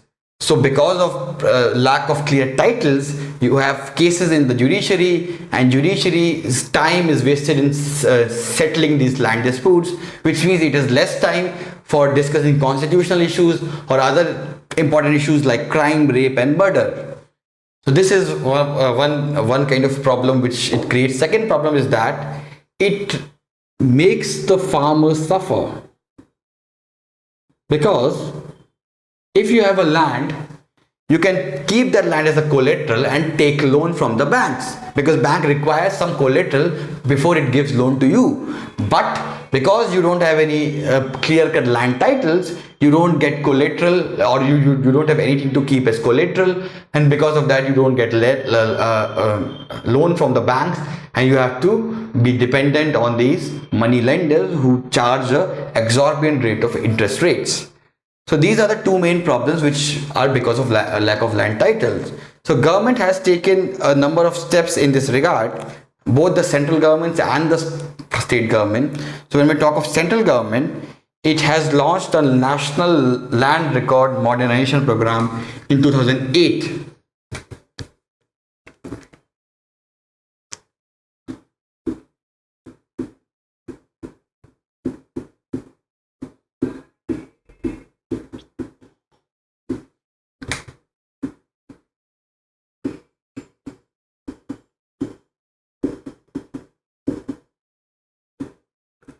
This was started in 2008, but and now it is a part of Digital India program.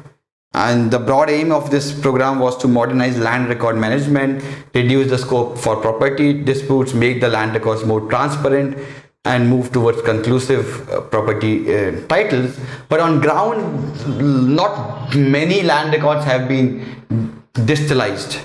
So that is, so at the central level, the scheme has not really done well. But in this OPA, it is written that center can take cue from number of states which have launched number of schemes, innovative schemes, which have done really well on the ground. And these examples you can also quote in your answers if there is an answer of this, because it's always good to include contemporary examples, or it is always good to include some success models in your answer that gives worth, that gives that gives weight to your answers. So next is this some of the steps taken by the state governments.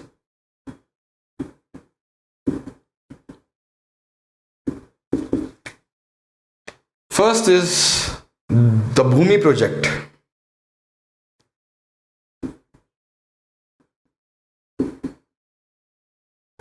This is in Karnataka, and this was introduced even before it was launched at the central level. And in this initiative, the state government began to digitize the land records, and the relevant documents like the records of rights, tenancy and crops has been made available through the kiosks. Second state which did well in this regard is Rajasthan, which passed the Rajasthan Urban Land Certification of Titles Act.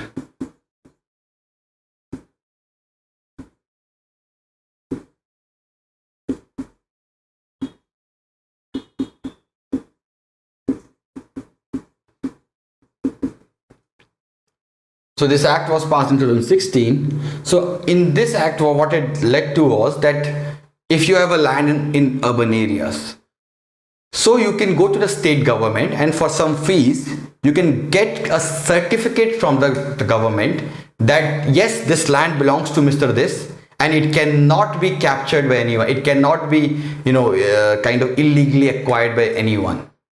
So when you go to the government, there was this body which was made for this, Urban Land Title Certification Authority. So once you go and once you say that, see, I have a plan and I want a certificate for that. So for a time being, the government would give the provisional certificate to that person, and then in the meanwhile the government agencies would inquire, it would kind of assess, and it will, after assessing, after surveying, it would give the final certificate to that person that yes, this land belongs to you, here is a certificate.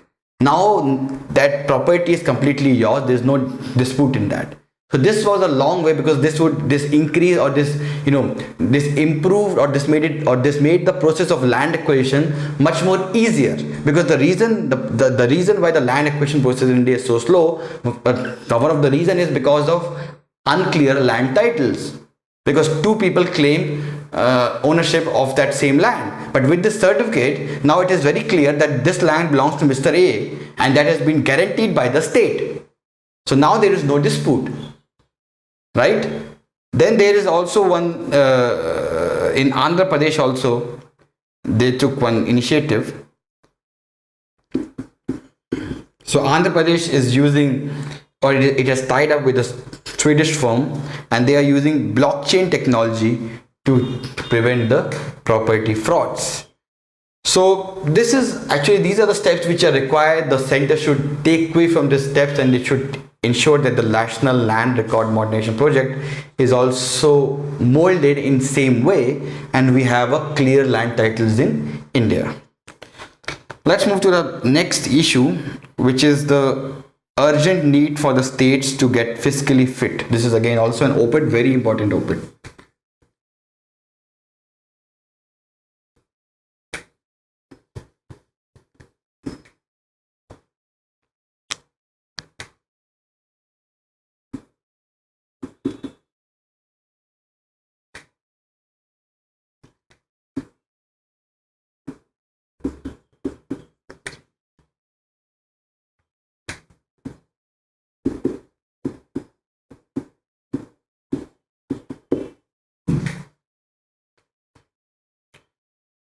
So the recent report of the state finances, a study of state budgets by the RBI, it says that the states in India are failing to be fiscally fit, and the report says that for 3 years in a row,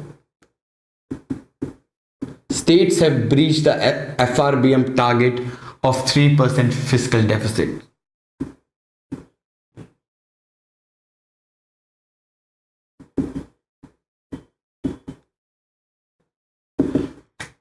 The report also says that the revenue, the deficit of the states was up by 50% from 40,500 crores in 2017 to 61,000 crores in 2018. So there are a number of reasons why we are witnessing this problem, why we are seeing this problem. So the reasons are 3 and 4. 4 reasons are there.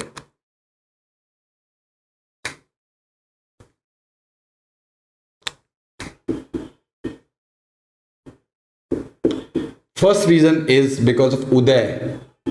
So in Uday target, as you know, that the state government is a guarantee, and they have to ensure that the state discoms, their loans are being repaid. State are the guarantors for that. So because of, to meet the Uday targets, many states have breached this 3% target. Second reason is because of, thanks to populism like farm loan waiver,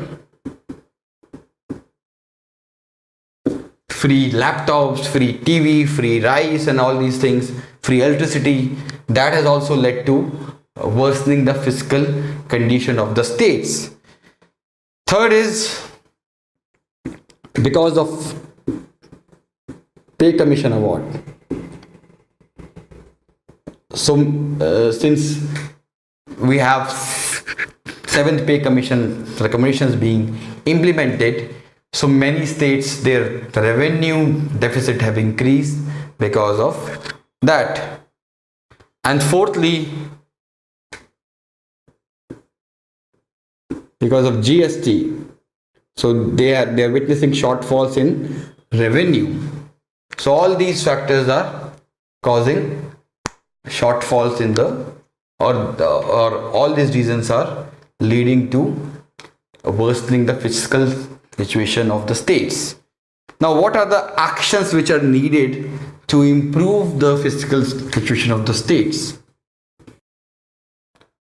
So next, tax buoyancy means that when your GDP growth increases, automatically your tax revenue also increases. So the idea is that GST, even after reforms the government did, it is still a complicated tax. There have been number of, slabs. There is a problem in a lot of people, a lot of businessmen getting refund back. So all these issues should be taken care of so that GST becomes, the revenue which the states get from GST increases significantly, and as it was expected, so that the government have the money to take care of its needs, to take care of its fiscal needs. Second thing is unlocking resources for infra spending through asset monetization.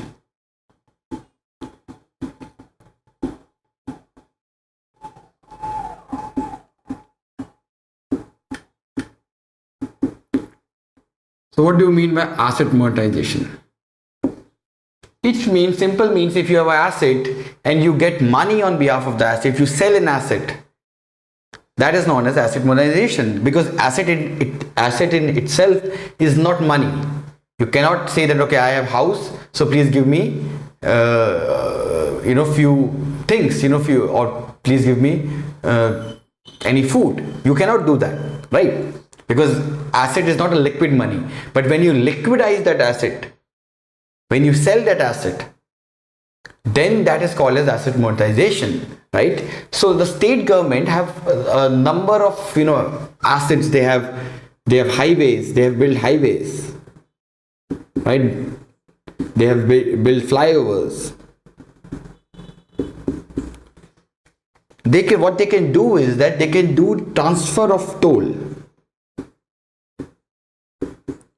which means they can sell after building the road.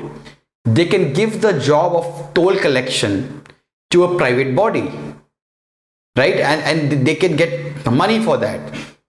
Actually, Telangana has used that model, where it has transferred a lot of roads which has built to the private players, and through that they got a lot of money, and they are planning to use that money for building other infrastructures, for building other roads, for building other schools. That is the best way the state government can have resources to spend for the infrastructure sector, because you require a lot of money for the report says that we require around 50 trillion rupees by 2022 to fulfill our infrastructure needs, and state have to take the most of the responsibility. And this is the best way, because you don't tax anyone, you don't increase the tax, you don't take debt from anyone, right? You use your own resources to get resources, right? So this is a innovative mechanism which the state government can do, that they can sell their the collection process, and through that they can get a lot of money. Third is they can empower the city government and the public utilities.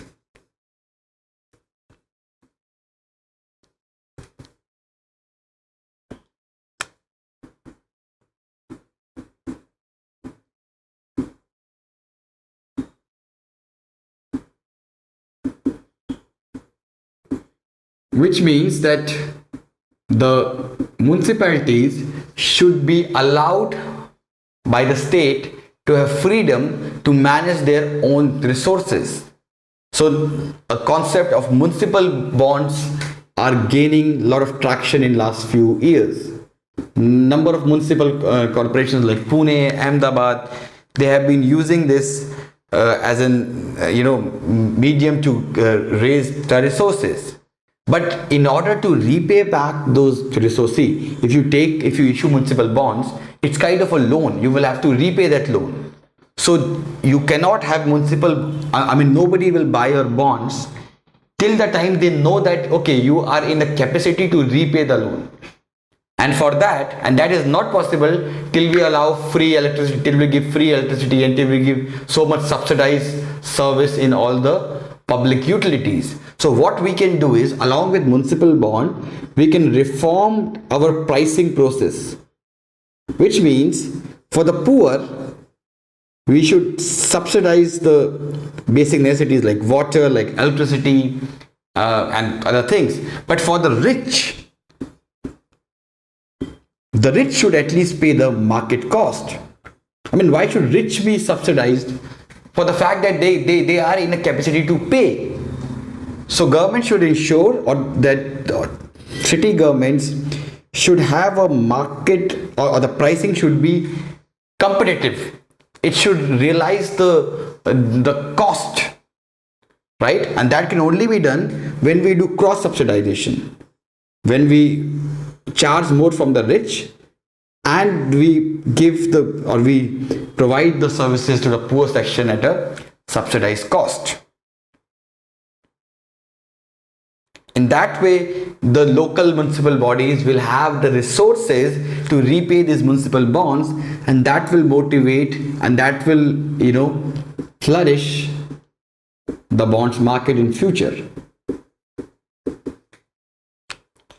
Next is, we should have a vibrant investment culture, or in a simple language, the state should work towards improving the ease of doing business.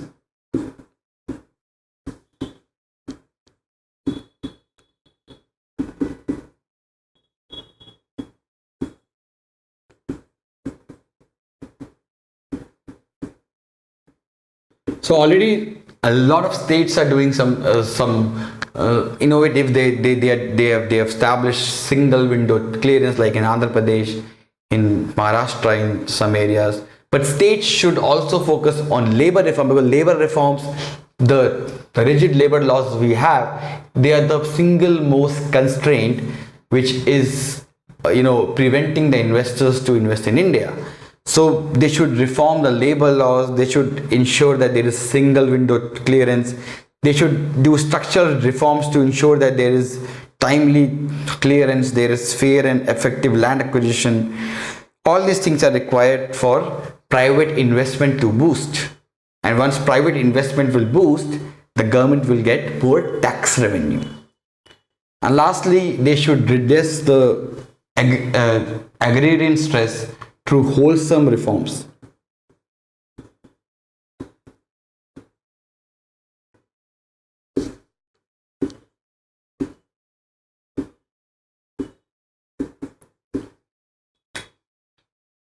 Now this is required because, I mean, the in India we have, the state government feels that the panacea of all the problem is that you give farm loan waiver, but this, as I've told earlier, that it hurts the farmers in the long run. So what the government can do, they can do this income support. They can implement an income support method, which I have discussed, which Telangana is doing.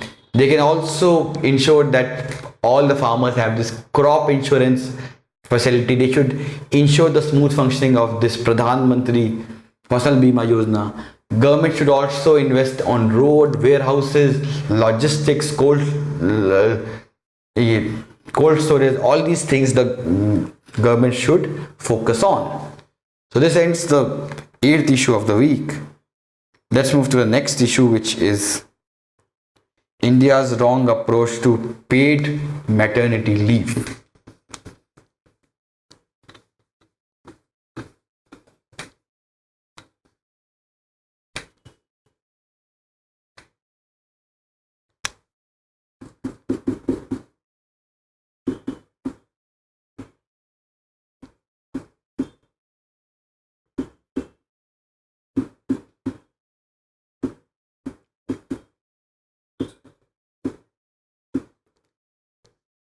So as you know that this is also an op-ed. So as you know that in India, and in India especially, the female labor force participation is increasing.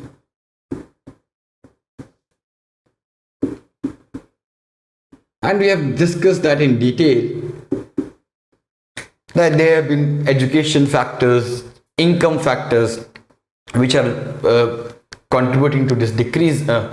But according to the experts, that this recent Maternity Benefit Act, which increases the salary, so now the employer will have to pay the salary to the woman labor for 26 weeks every year.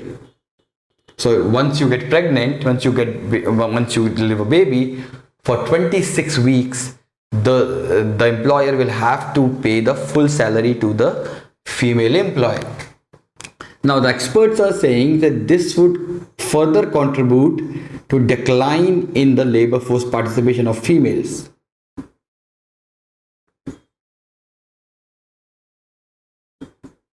Because, as you know, that now the employers will feel that if a woman is in a marriage age, if a woman is married and she has not had a baby, or if the woman is about to get married, the employer would not select the woman, because the employer would feel that if I'll choose the woman, after 1 or 2 years she will go on leave and I'll have to bear the 26 weeks of her salary, right? And it has a double burden on that employer.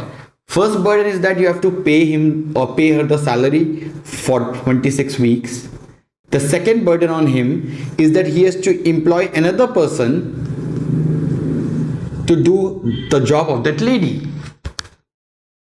Right? First of all, you have to pay her, and secondly, who will do her work? So you will have to employ another person, and you have to pay the salary of that another person also.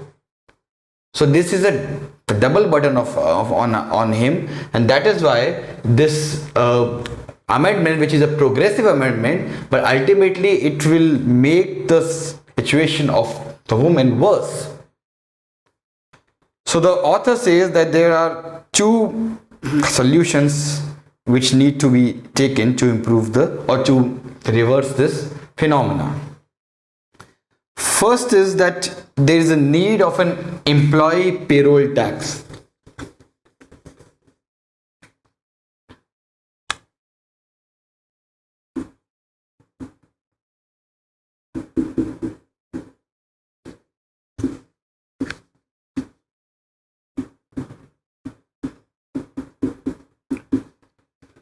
Which means that once an employee is joined, once he enters the labor force, everybody, whether it's male or female, he has to pay a payroll tax every month from his salary.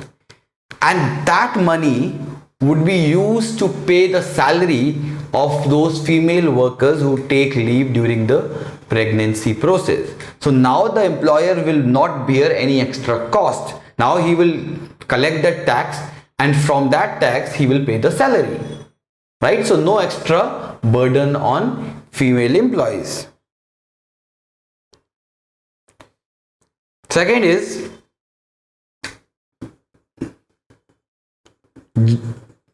gender neutrality is essential. So this amendment should increase the provision for paternity leave also. Because in this age, raising the child is not the sole responsibility of the mother. The fathers are equally responsible for raising their child. Therefore, we should ensure that the paternity leave is also given, so that the employers would feel that okay, even if it's male or female, ultimately when they will be childbearing, they both will have to take the leave. So whether if I select a male or female, I will not get any advantage. So I will select on only on the basis of efficiency and not on the basis of sex. Let's move to the next issue of the week, which is also an op-ed: time for economic policy vigilance.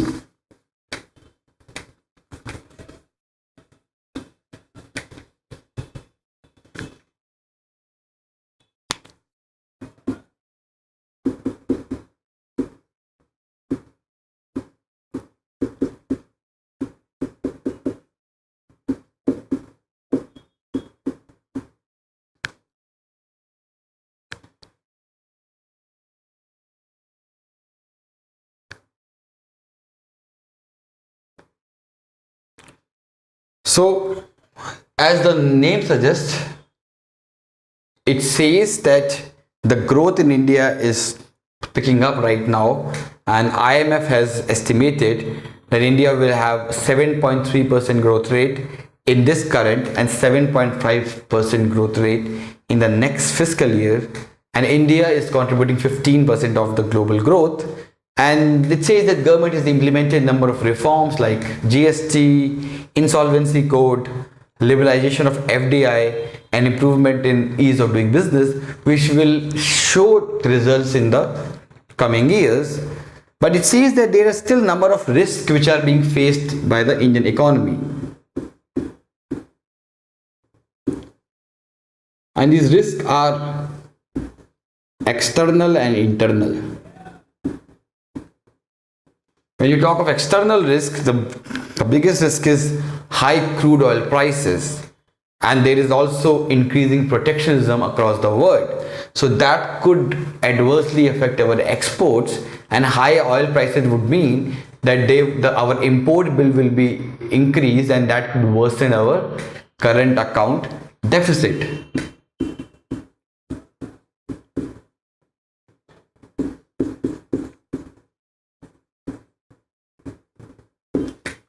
When we talk of external sector, or when we talk of internal sector, there are a number of problems like possible revenue shortfall in GST that could worsen the fiscal finances of the government.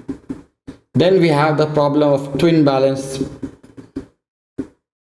syndrome, which I think I have explained in detail, that since the banks and the corporates both balance sheet are bad, the corporates are not willing to take new investment because they believe that the investment would go fail, and the banks, because they have NPA problem, they are not willing to lend for the new projects. So because of this, investment is not reviving in the economy. Third is that that resolution of distress asset could result in large haircuts for the banks. What do we mean by haircuts? It's not related to barber for sure.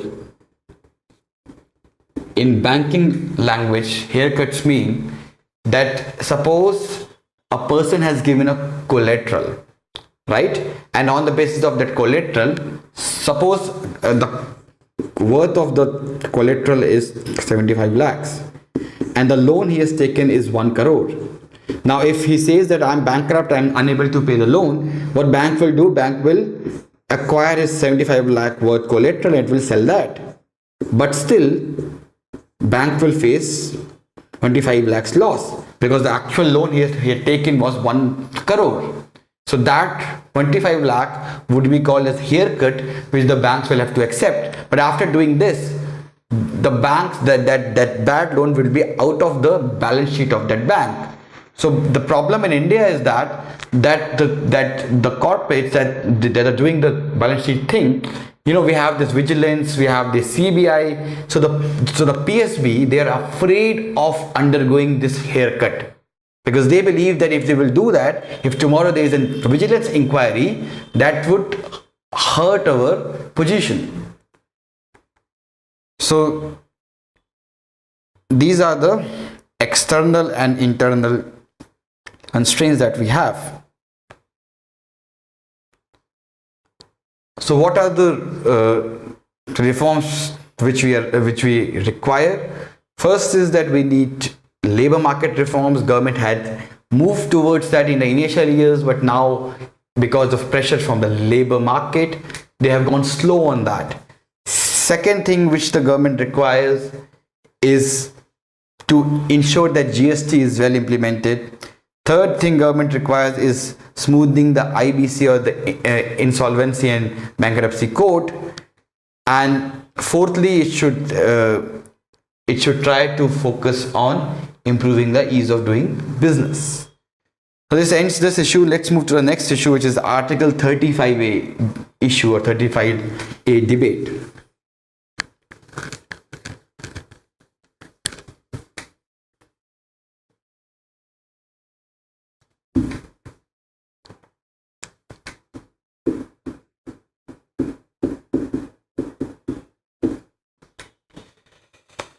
So recently, a Kashmiri woman, Sharu Ali Khanna, she went to the Supreme Court and she said that that the validity of Article 35A,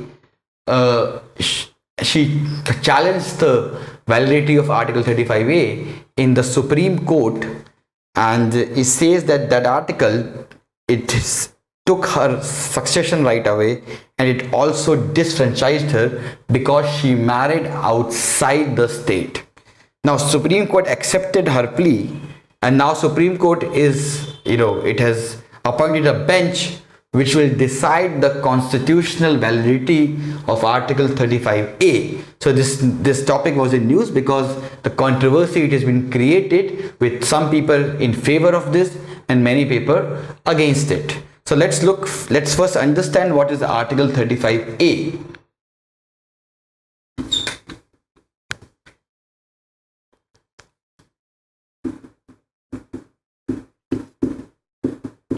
So Article 35A says that it allows the J&K Assembly to define permanent resident of the state, and according to the J&K Constitution, a permanent resident is defined as a person who was a state subject on May 14, 1954, or who has been residing in the state for a period of 10 years and has lawfully acquired immovable properties in the state. So it means, in simple terms, this Article 35A says that it is the Jammu and Kashmir State Assembly who will decide that who is a permanent resident of the state and who is not, and the validity of the order of J&K Assembly is supreme. It cannot be challenged anywhere, right? So this Article 35A was not originally in the Constitution, but it was incorporated in the Constitution in 1954 by an order of the President on the advice of then Prime Minister. So in 1952 we had this Delhi Agreement between Sheikh Abdullah and Nehru, and this agreement said that now the people in J&K, they will accept the citizenship of India. And after that, the Delhi Agreement, this Article 35A was incorporated in the Constitution, and this allows for a special status. This is a symbol that Kashmir has a special status within the Indian Constitution, right?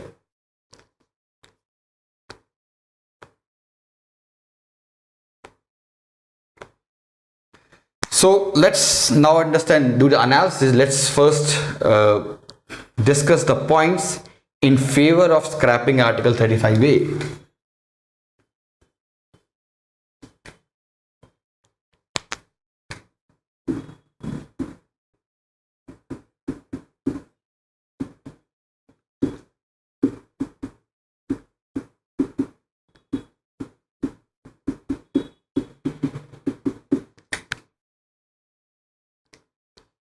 So first is that it violates Article 14.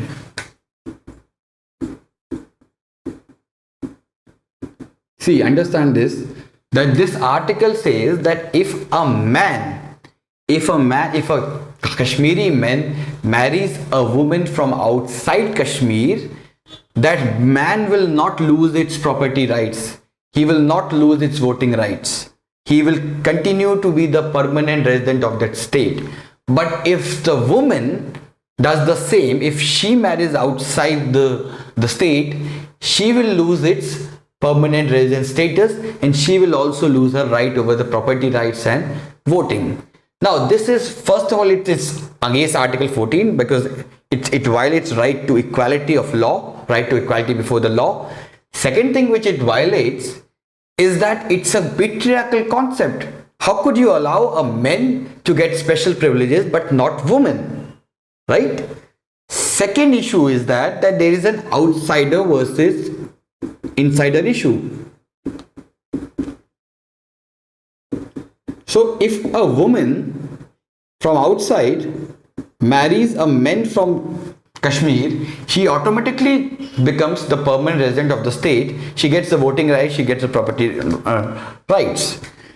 But if the woman from J&K, if she marries a man from outside the Kashmir, she will lose all of everything. She will lose the permanent residence status and everything. So it means that you are giving an opportunity to an outsider to be a permanent resident, but you are defranchising, or you are disallowing an insider from getting the permanent resident status, right? Third is that it ruins the status of Western Pakistan refugees.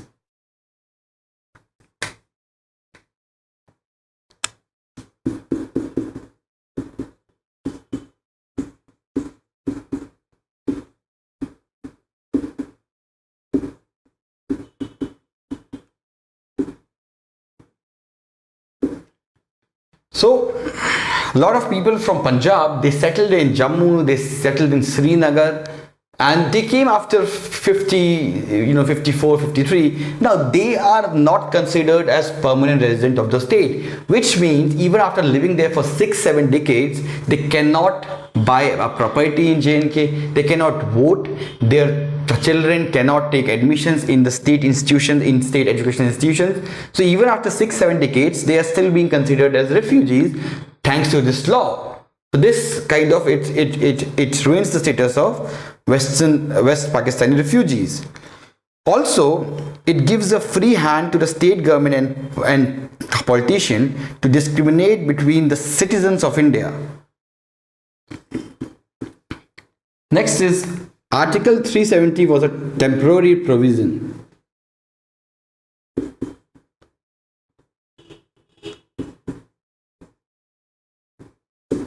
So it was considered as a temporary provision till things become normalized in the valley. So since it's a temporary provision, with time 370 and all the subsidiary articles related to 370 should be abolished. It's been 70 years now, and we never thought that it will be permanent. So now with the time, with the changing circumstances, Article 370 and its subsidiary act should be abolished. Also, Article 35A is against the very spirit of oneness of India.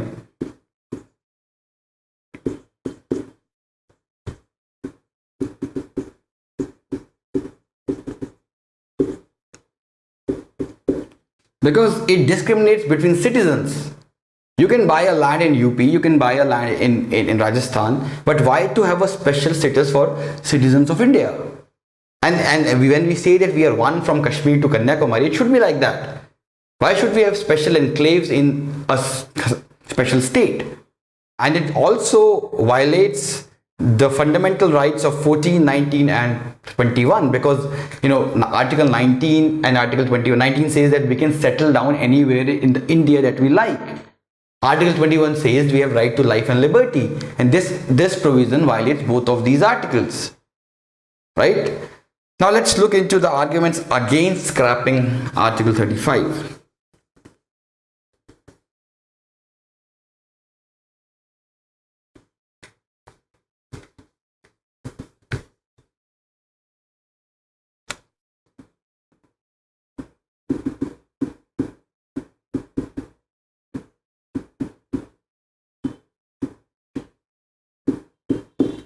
So first of all, if we keep all of our jingoistic and nationalistic feelings aside, the situation in Valley has not been really good from last few years. You have, after the killings of Burhan Wani, you have created, the kind of goodwill we used to had a few years back, we have lost that. Now Kashmiris are not trusting us, right? They are not trusting us. In this scenario, when you have lost the trust of local Kashmiris, if you will tinker down with some of the provisions, it will be considered as an assault on the autonomy of the people of J&K, and that would again give boost to more protests, it will also increase the value of those secessionist forces like Hurriyat, like the People's Conference, like the JKLF. They will get the force, and it will worsen the situation of mainstream political parties in Kashmir. So the first argument in favor of Article 359 is that the current scenario in Kashmir is not favorable. You need years of hard work. You need to first win the hearts of the people in Kashmir. Only then you can think of scrap. Because if you will scrap now, the kind of protests we are witnessing in J&K, we can expect lakhs of people coming to the street, and we can expect the separatist forces to get stronger with this scrapping. So first reason is this. Second is that all the mainstream political parties are in favor of this act.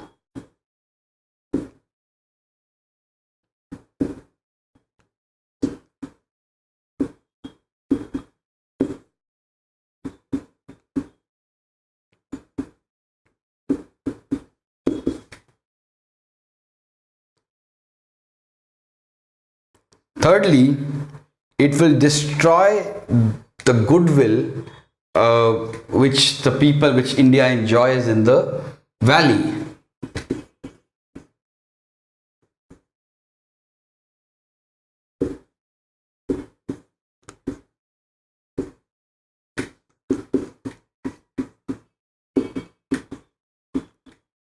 So what is the way forward? If an answer is asked in the exam, how will you conclude the answer? So you will have to take a middle ground, like you do in every answer.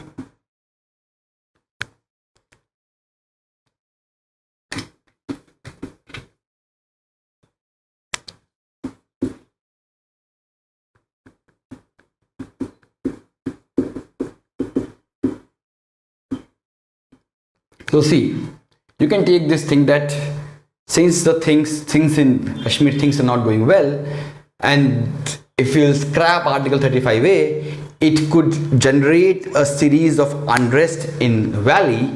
Therefore, the current scenario in Kashmir is not like that where we could scrap Article 35A.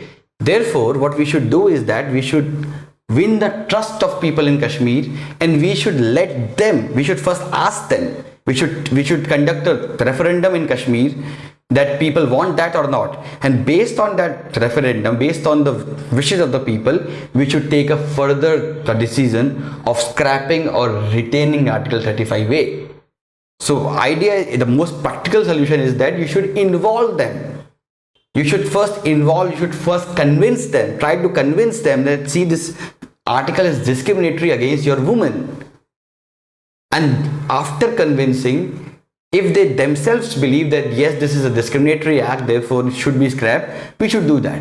But nothing should be imposed on them. The history of 70 years teaches us that if we impose anything on Kashmir and Northeast, it has always given us bitter results.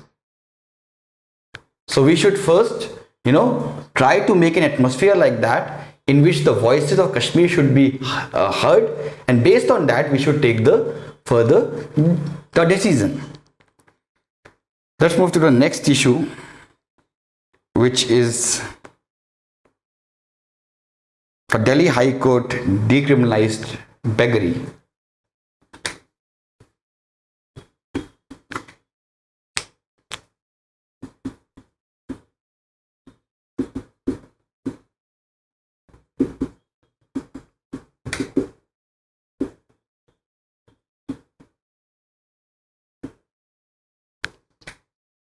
So recently, the Delhi High Court has decriminalized the beggary by striking down certain sections of Bombay Prevention of Beggars Act 1959, and this act was also extended to Delhi. So in Delhi also that same act was implemented. So let us first understand the laws related to beggary in India.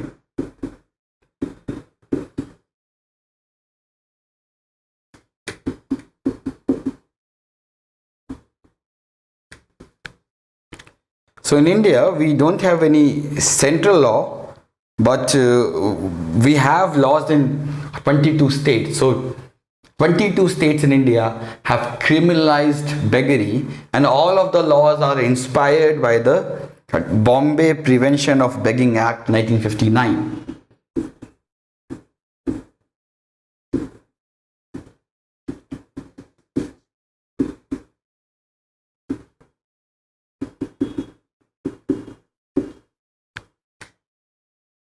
This act says that anyone perceived as having no visible means of subsistence and wandering about can be termed a beggar and can be detained in a certified institute for a period of not less than 1 year and up to 10 years for the second time offenders.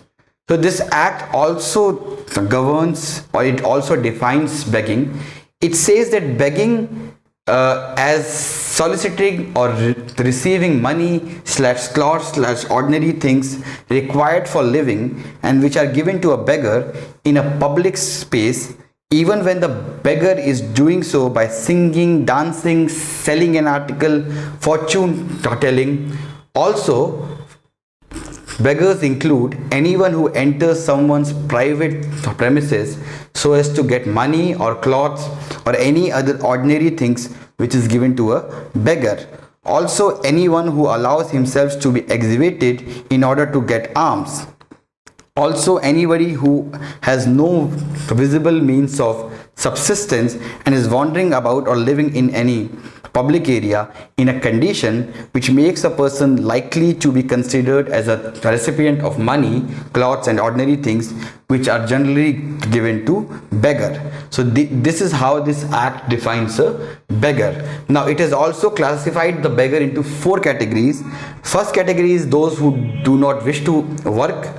Second category is those who are not able to work because of substance addiction. Thirdly, those who are forced to beg due to syndicates working in the area. And fourthly, who are those who are starving and have no other choice but to beg. So what are the issues related with anti-beggary law in India? So there have been a number of issues with the beggary laws in India. First issue is that the definition of begging under the act is vague.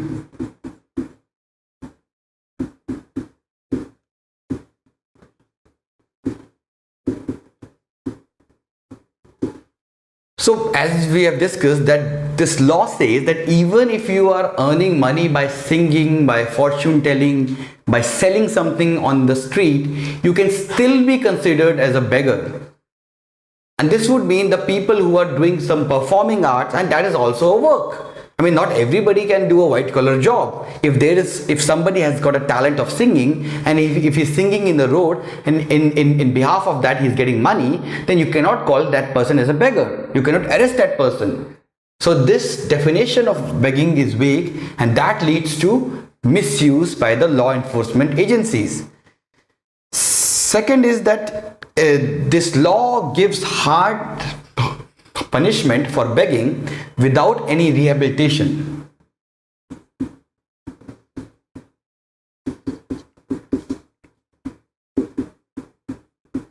So nobody is actually doing the job of begging for fun. It's because of circumstances most of the people do the job of begging. And the law should have focused on rehabilitating those persons. It is a duty of the state to rehabilitate those persons, not to arrest, not to punish them. They are doing the job because you have failed to provide them a job. And rather than providing them a job, you are trying to punish them. This is really inhuman. So this is also a problem. Third is it gives discretionary power to the police to arrest anyone without a warrant.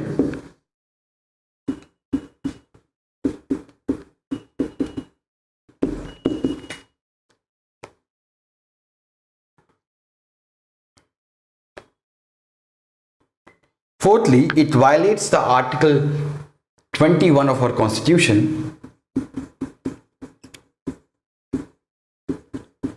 because Article 21 says that every beggar or a juvenile has a fundamental right to live.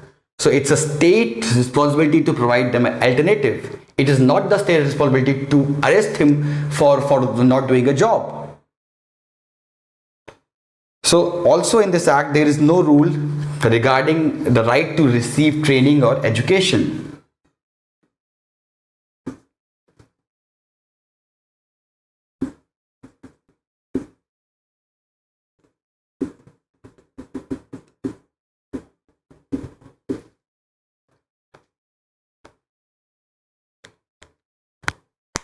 Now, what was so because there were a number of issues related to the problem of this law, the government thought, or government brought a draft law, or it brought a model law against beggary in 2016. So let's look into the draft provisions of that law.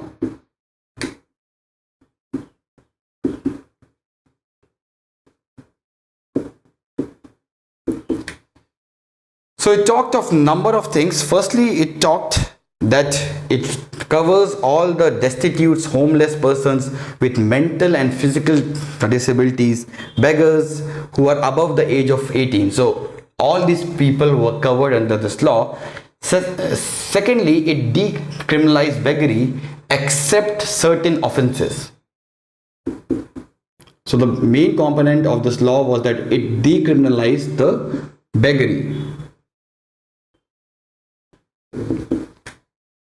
Thirdly, the bill also proposed to establish a separate rehabilitation centers for women and the differentially abled destitutes. It also said that it also provided that the states would establish rehabilitation center for the beggars.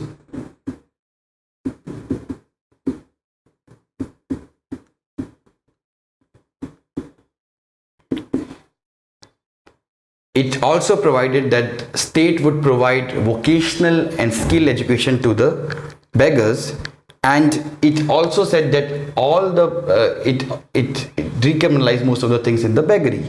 But in 2017, the government withdrew the draft act. It withdrew the draft model act, and since then now government has said that we want the beggary to remain criminalized. Against this backdrop, the decision of High Court came where it announced that all the people who are beggar, they could not be arrested except one people. Those people who are running a syndicate or who are forcing other people to do or to indulge in beggary. So except them, beggary is decriminalized.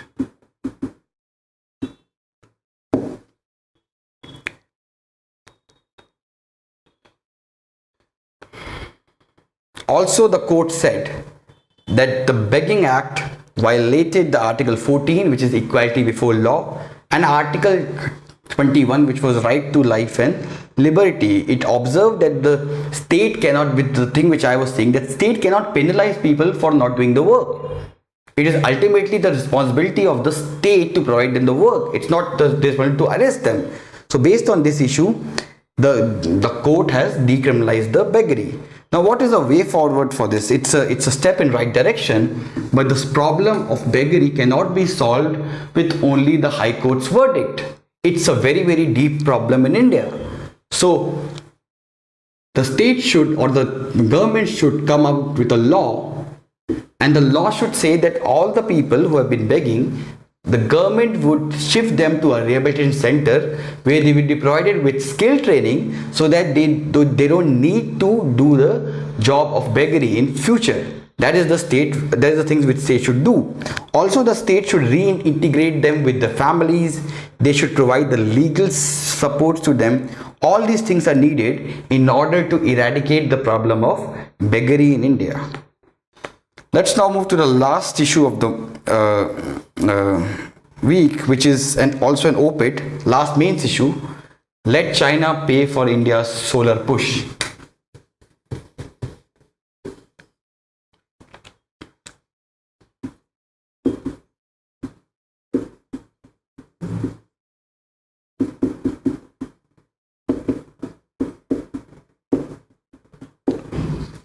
So As we have discussed in the last lecture, that India has imposed a safeguard duty on solar cells and modules from China and Malaysia in on 30th of July, and about 85% of India's solar cells, it comes from both these countries.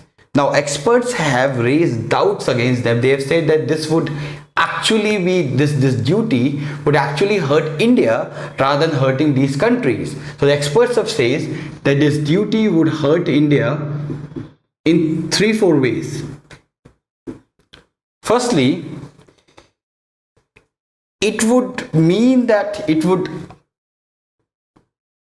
hurt India environmentally, because India has this program of providing that electricity by 2022 through solar means. For that, we need cheap solar cells and modules, right? But this would increase the cost, because we don't have our industrial or our domestic producer, they don't have the expertise to produce these cells and modules at a cheaper cost. Therefore, they would, after this duty, the cost of solar modules and solar cells would increase, which would ultimately increase the cost of solar energy, or it will increase the cost of electricity through the solar energy, and that will ultimately mean that less energy or less electricity would be produced through the solar means, which will hurt India environmentally, because we will have to be dependent on fossil fuels for meeting our energy needs. Second is,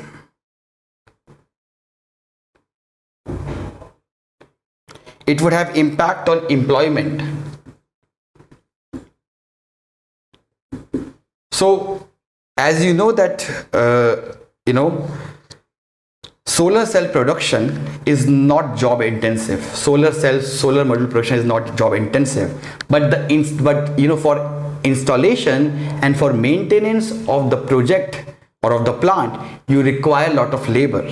But with this, it will only give boost to production, but it will carry on the installation, and the maintenance would be it would decrease.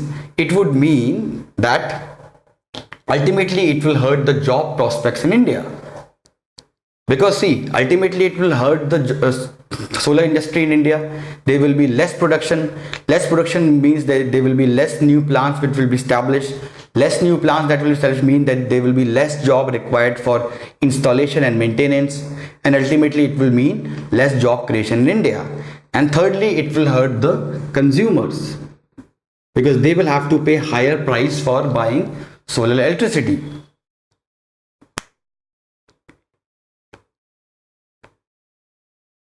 So therefore, they say that because China gives subsidies to its domestic producer, it's actually a gift for India, because ultimately it is boosting solar power production in India.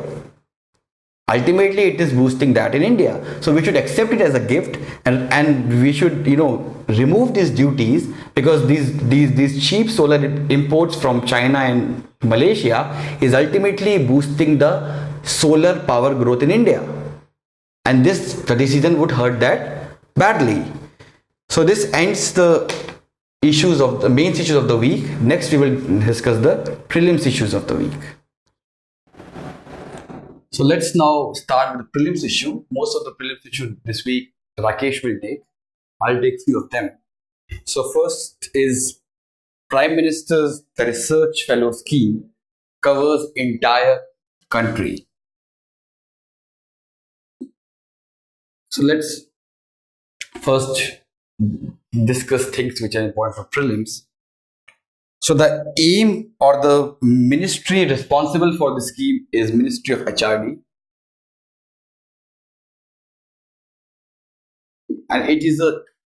and the implementing agency, or it's a PPP project. So it's not fully government, fully private.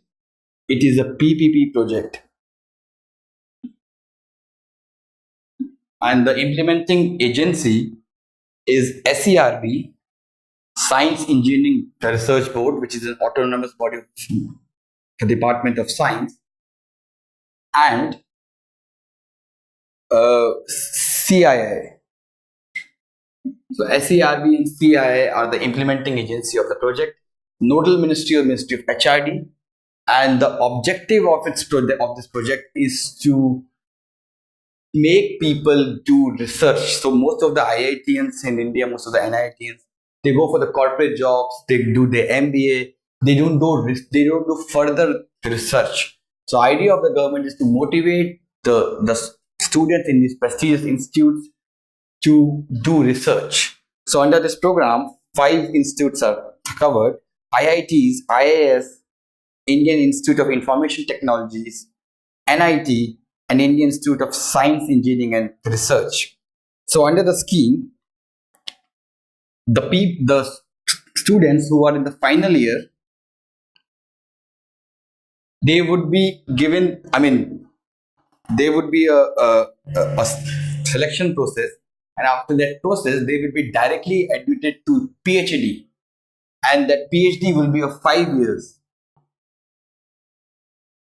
So the students who will be in BTech last year or in MTech last year, there would be a selection committee that would be established. They would have to give interview. After interview, if they will get selected, they will be enrolled or they will be directly admitted into PhD, and they will get an stipend of 70,000 rupees per month for the first year, which will increase to 75,000 in the second year. And third year, it will be 80,000 in the fourth and the fifth year.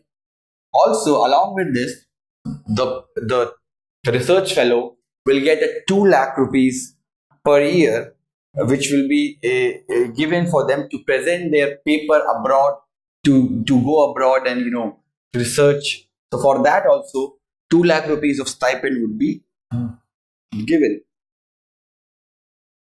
It will have two components. First, there will be monthly salary which will be given, plus there will be 2 lakh rupees of stipend which will be given every year. So main idea is to promote research in India.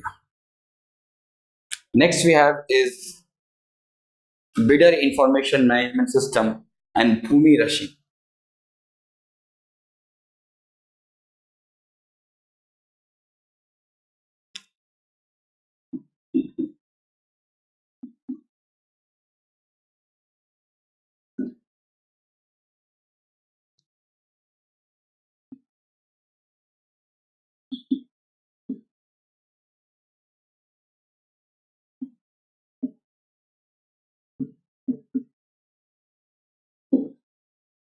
So under this program, BIMS, it's a program under which there will be a portal which will be established, and you know what you require, and it's a program of Ministry of Road Transport and Highways. So suppose there is an EPC project, right? EPC is engineering, production, and construction. So in this EPC, it's a model of PPP. In the EPC project, what we have is that the government will do all the preliminary things like land acquisition thing, like taking all the permissions, and the government will also allocate money for building the road. The job of the private sector would be to do the construction, but it will be kind of a contractor who will do the construction on the behalf of the government. So under this EPC model, generally the private sector bids that we will do this job in that much money, right? So to select the bidder, government requires information about the bidder, that what is their past experience, what is their net worth, how much money they have, what is their past record. So, and that takes time. That takes a lot of time in scrutinizing things. So, under this bidder information management system, there will be a portal that will be developed, and under this portal, the bidder will update all the information about itself. We will update all the information about the past experience, the total worth, the past or the past achievements, everything. And the government agency who will screen all these bids, they will have a, they will, it will make life easier for them. They will have, okay, we receive 10 bids, and these are the proper profile of those bidders. Based on that, they will select the bidder who will complete the EPC project. So this is the whole idea about the BIMS project.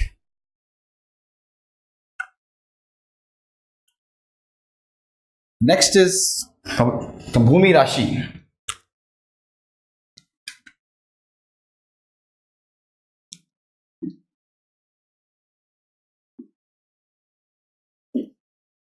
This Bhumi Rashi is a portal which is developed by Ministry of Road Transport and Highways and NIC.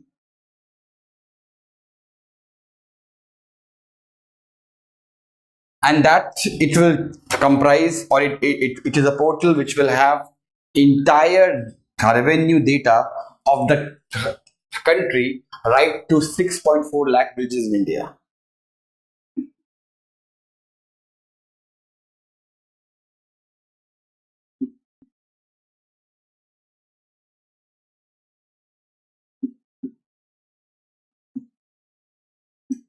And why do the Ministry of Road Transport and Highways require the revenue data?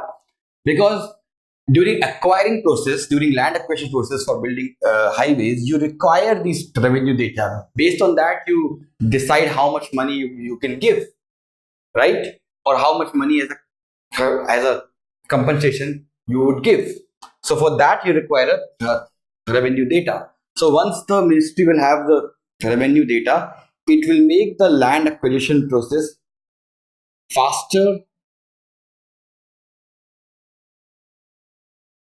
and transparent.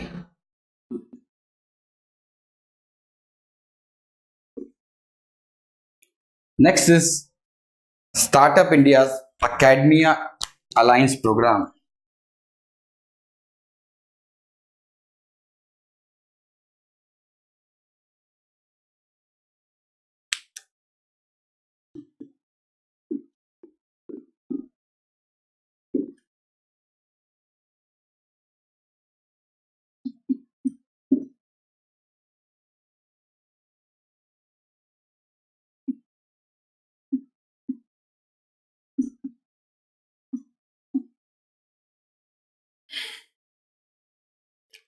So this is a program, and under this program, the government tries to reduce the gap between the academia, or the researchers,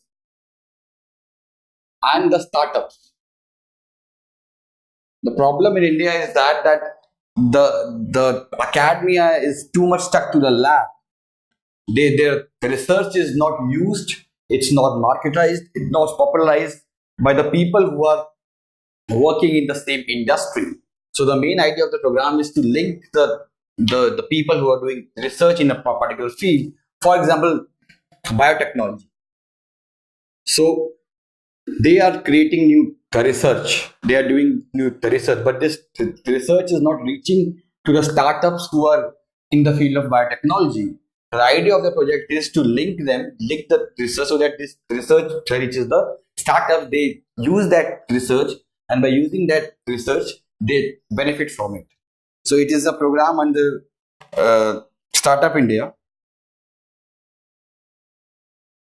and under the first phase of the program, regional centers for biotechnology, TERI, uh, and all these institutions were included in the program. So from these institutes, renowned scholars in the field of renewable energy, biotechnology, healthcare, and life sciences were taken on board to provide mentorship and guidance to startups working in those relevant areas. Next is Niti Aayog identified 117 districts as aspirational districts for RUSA scheme.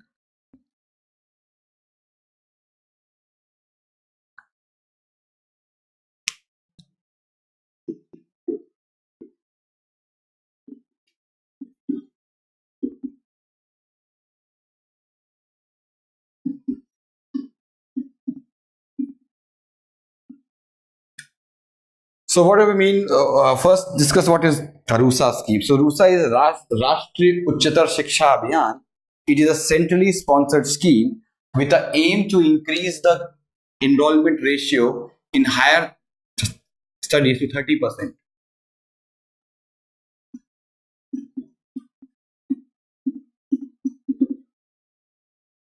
This is the whole idea behind the program. It provides strategic funding to eligible state higher institutions. So see, let's understand this program. In India, only 6% of the total students study in the central universities.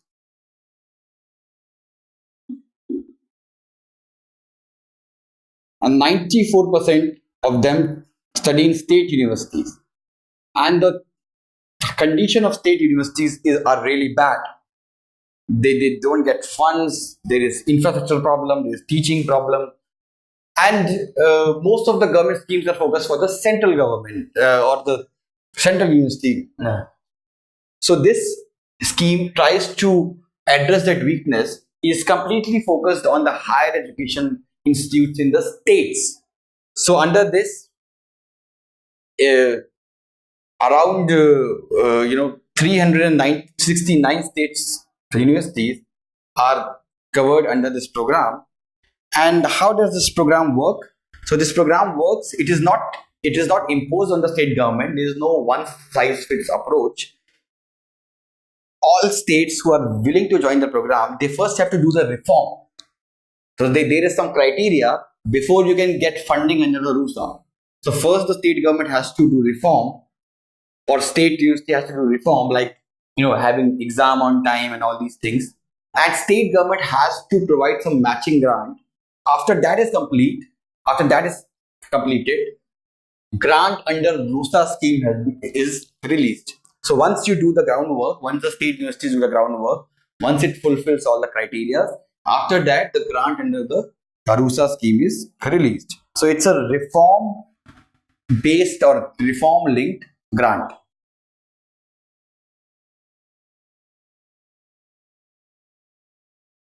So under this scheme, 117 districts have been identified, and these are the districts which are termed as aspirational districts. I think we have discussed about aspirational districts in our last lecture.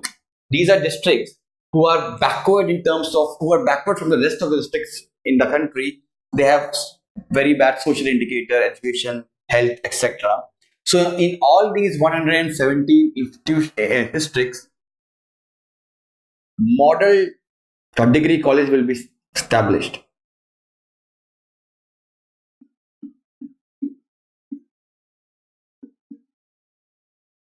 And this model degree college will function as the model for other degree colleges in the city or in that district. That okay, there is this college which is built.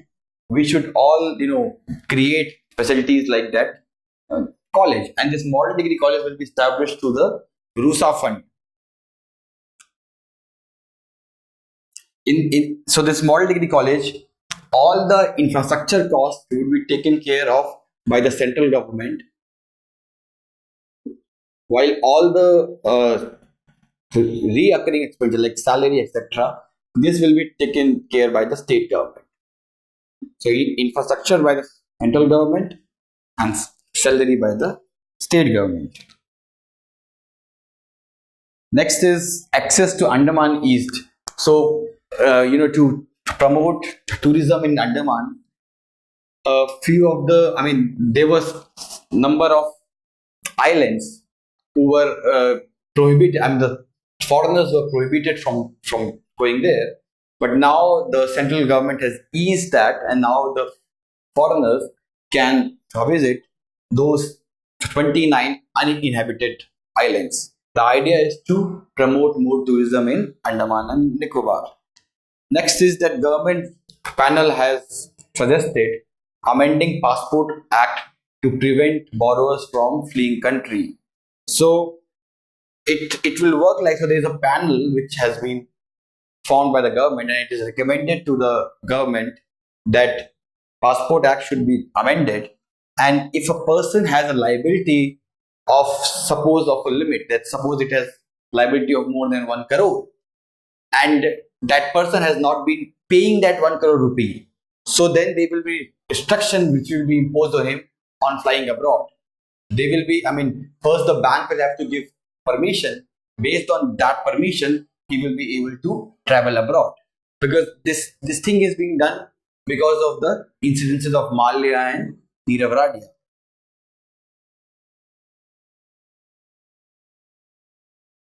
Next is Niryat Mitra app.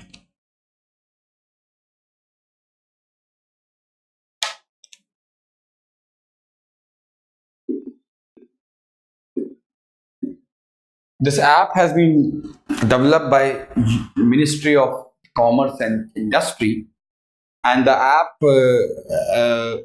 Sorry, this is not developed. It is the nodal agency's Ministry of Commerce,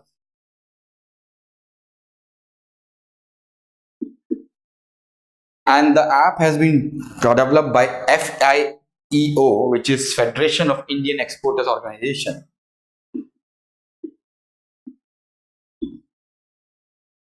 So, what will the app do? As the name suggests, it will act as a friend of those who want to export. So, it will provide all the information to the person with respect to the schemes of the government, the policy provisions for export and import, the applicable GST rate, the available export incentives, about tariff, about preferential tariff, about those countries where we have FTA. All it will tell also information about those countries where you have demand for that good. All these things about SPC, SPS, or sanitary and phytosanitary norms. All these things that app will tell to the exporter. So idea of this app is to promote exports and to improve the ease of doing business in India.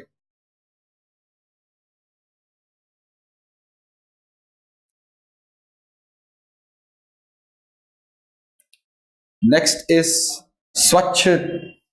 Next is ODF plus plus and ODF plus plus protocols and Swachh Manch web portal.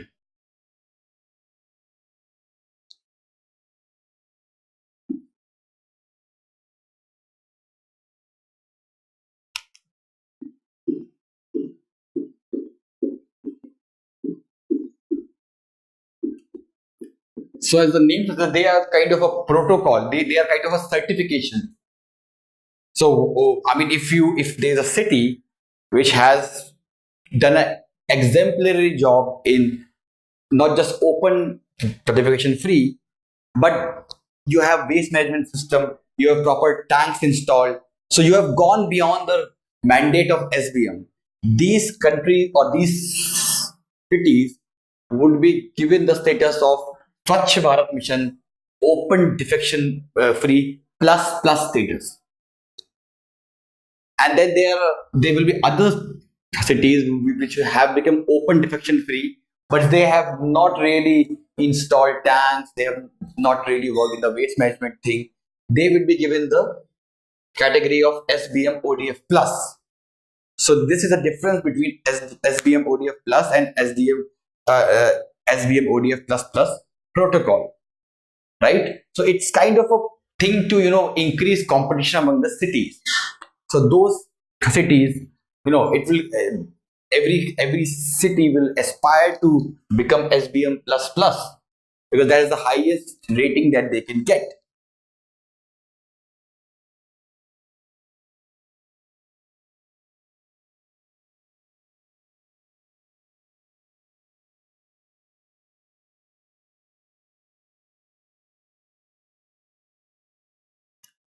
Next is Swachh Manch web portal.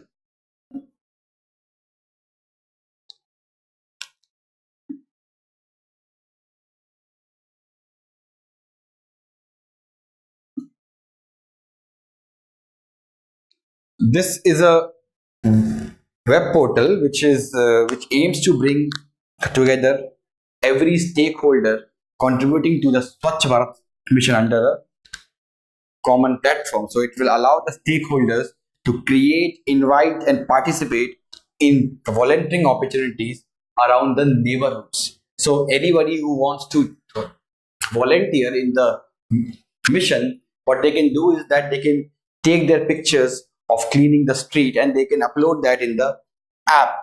So it will be kind of a recognition of the things you are doing. It will motivate you to volunteer, because you will get appreciation from the government that yes, you are a volunteer in the SBM, right? And this munch will also be integrated with the existing Swachhata app to act as a citizens grievance redressal platform.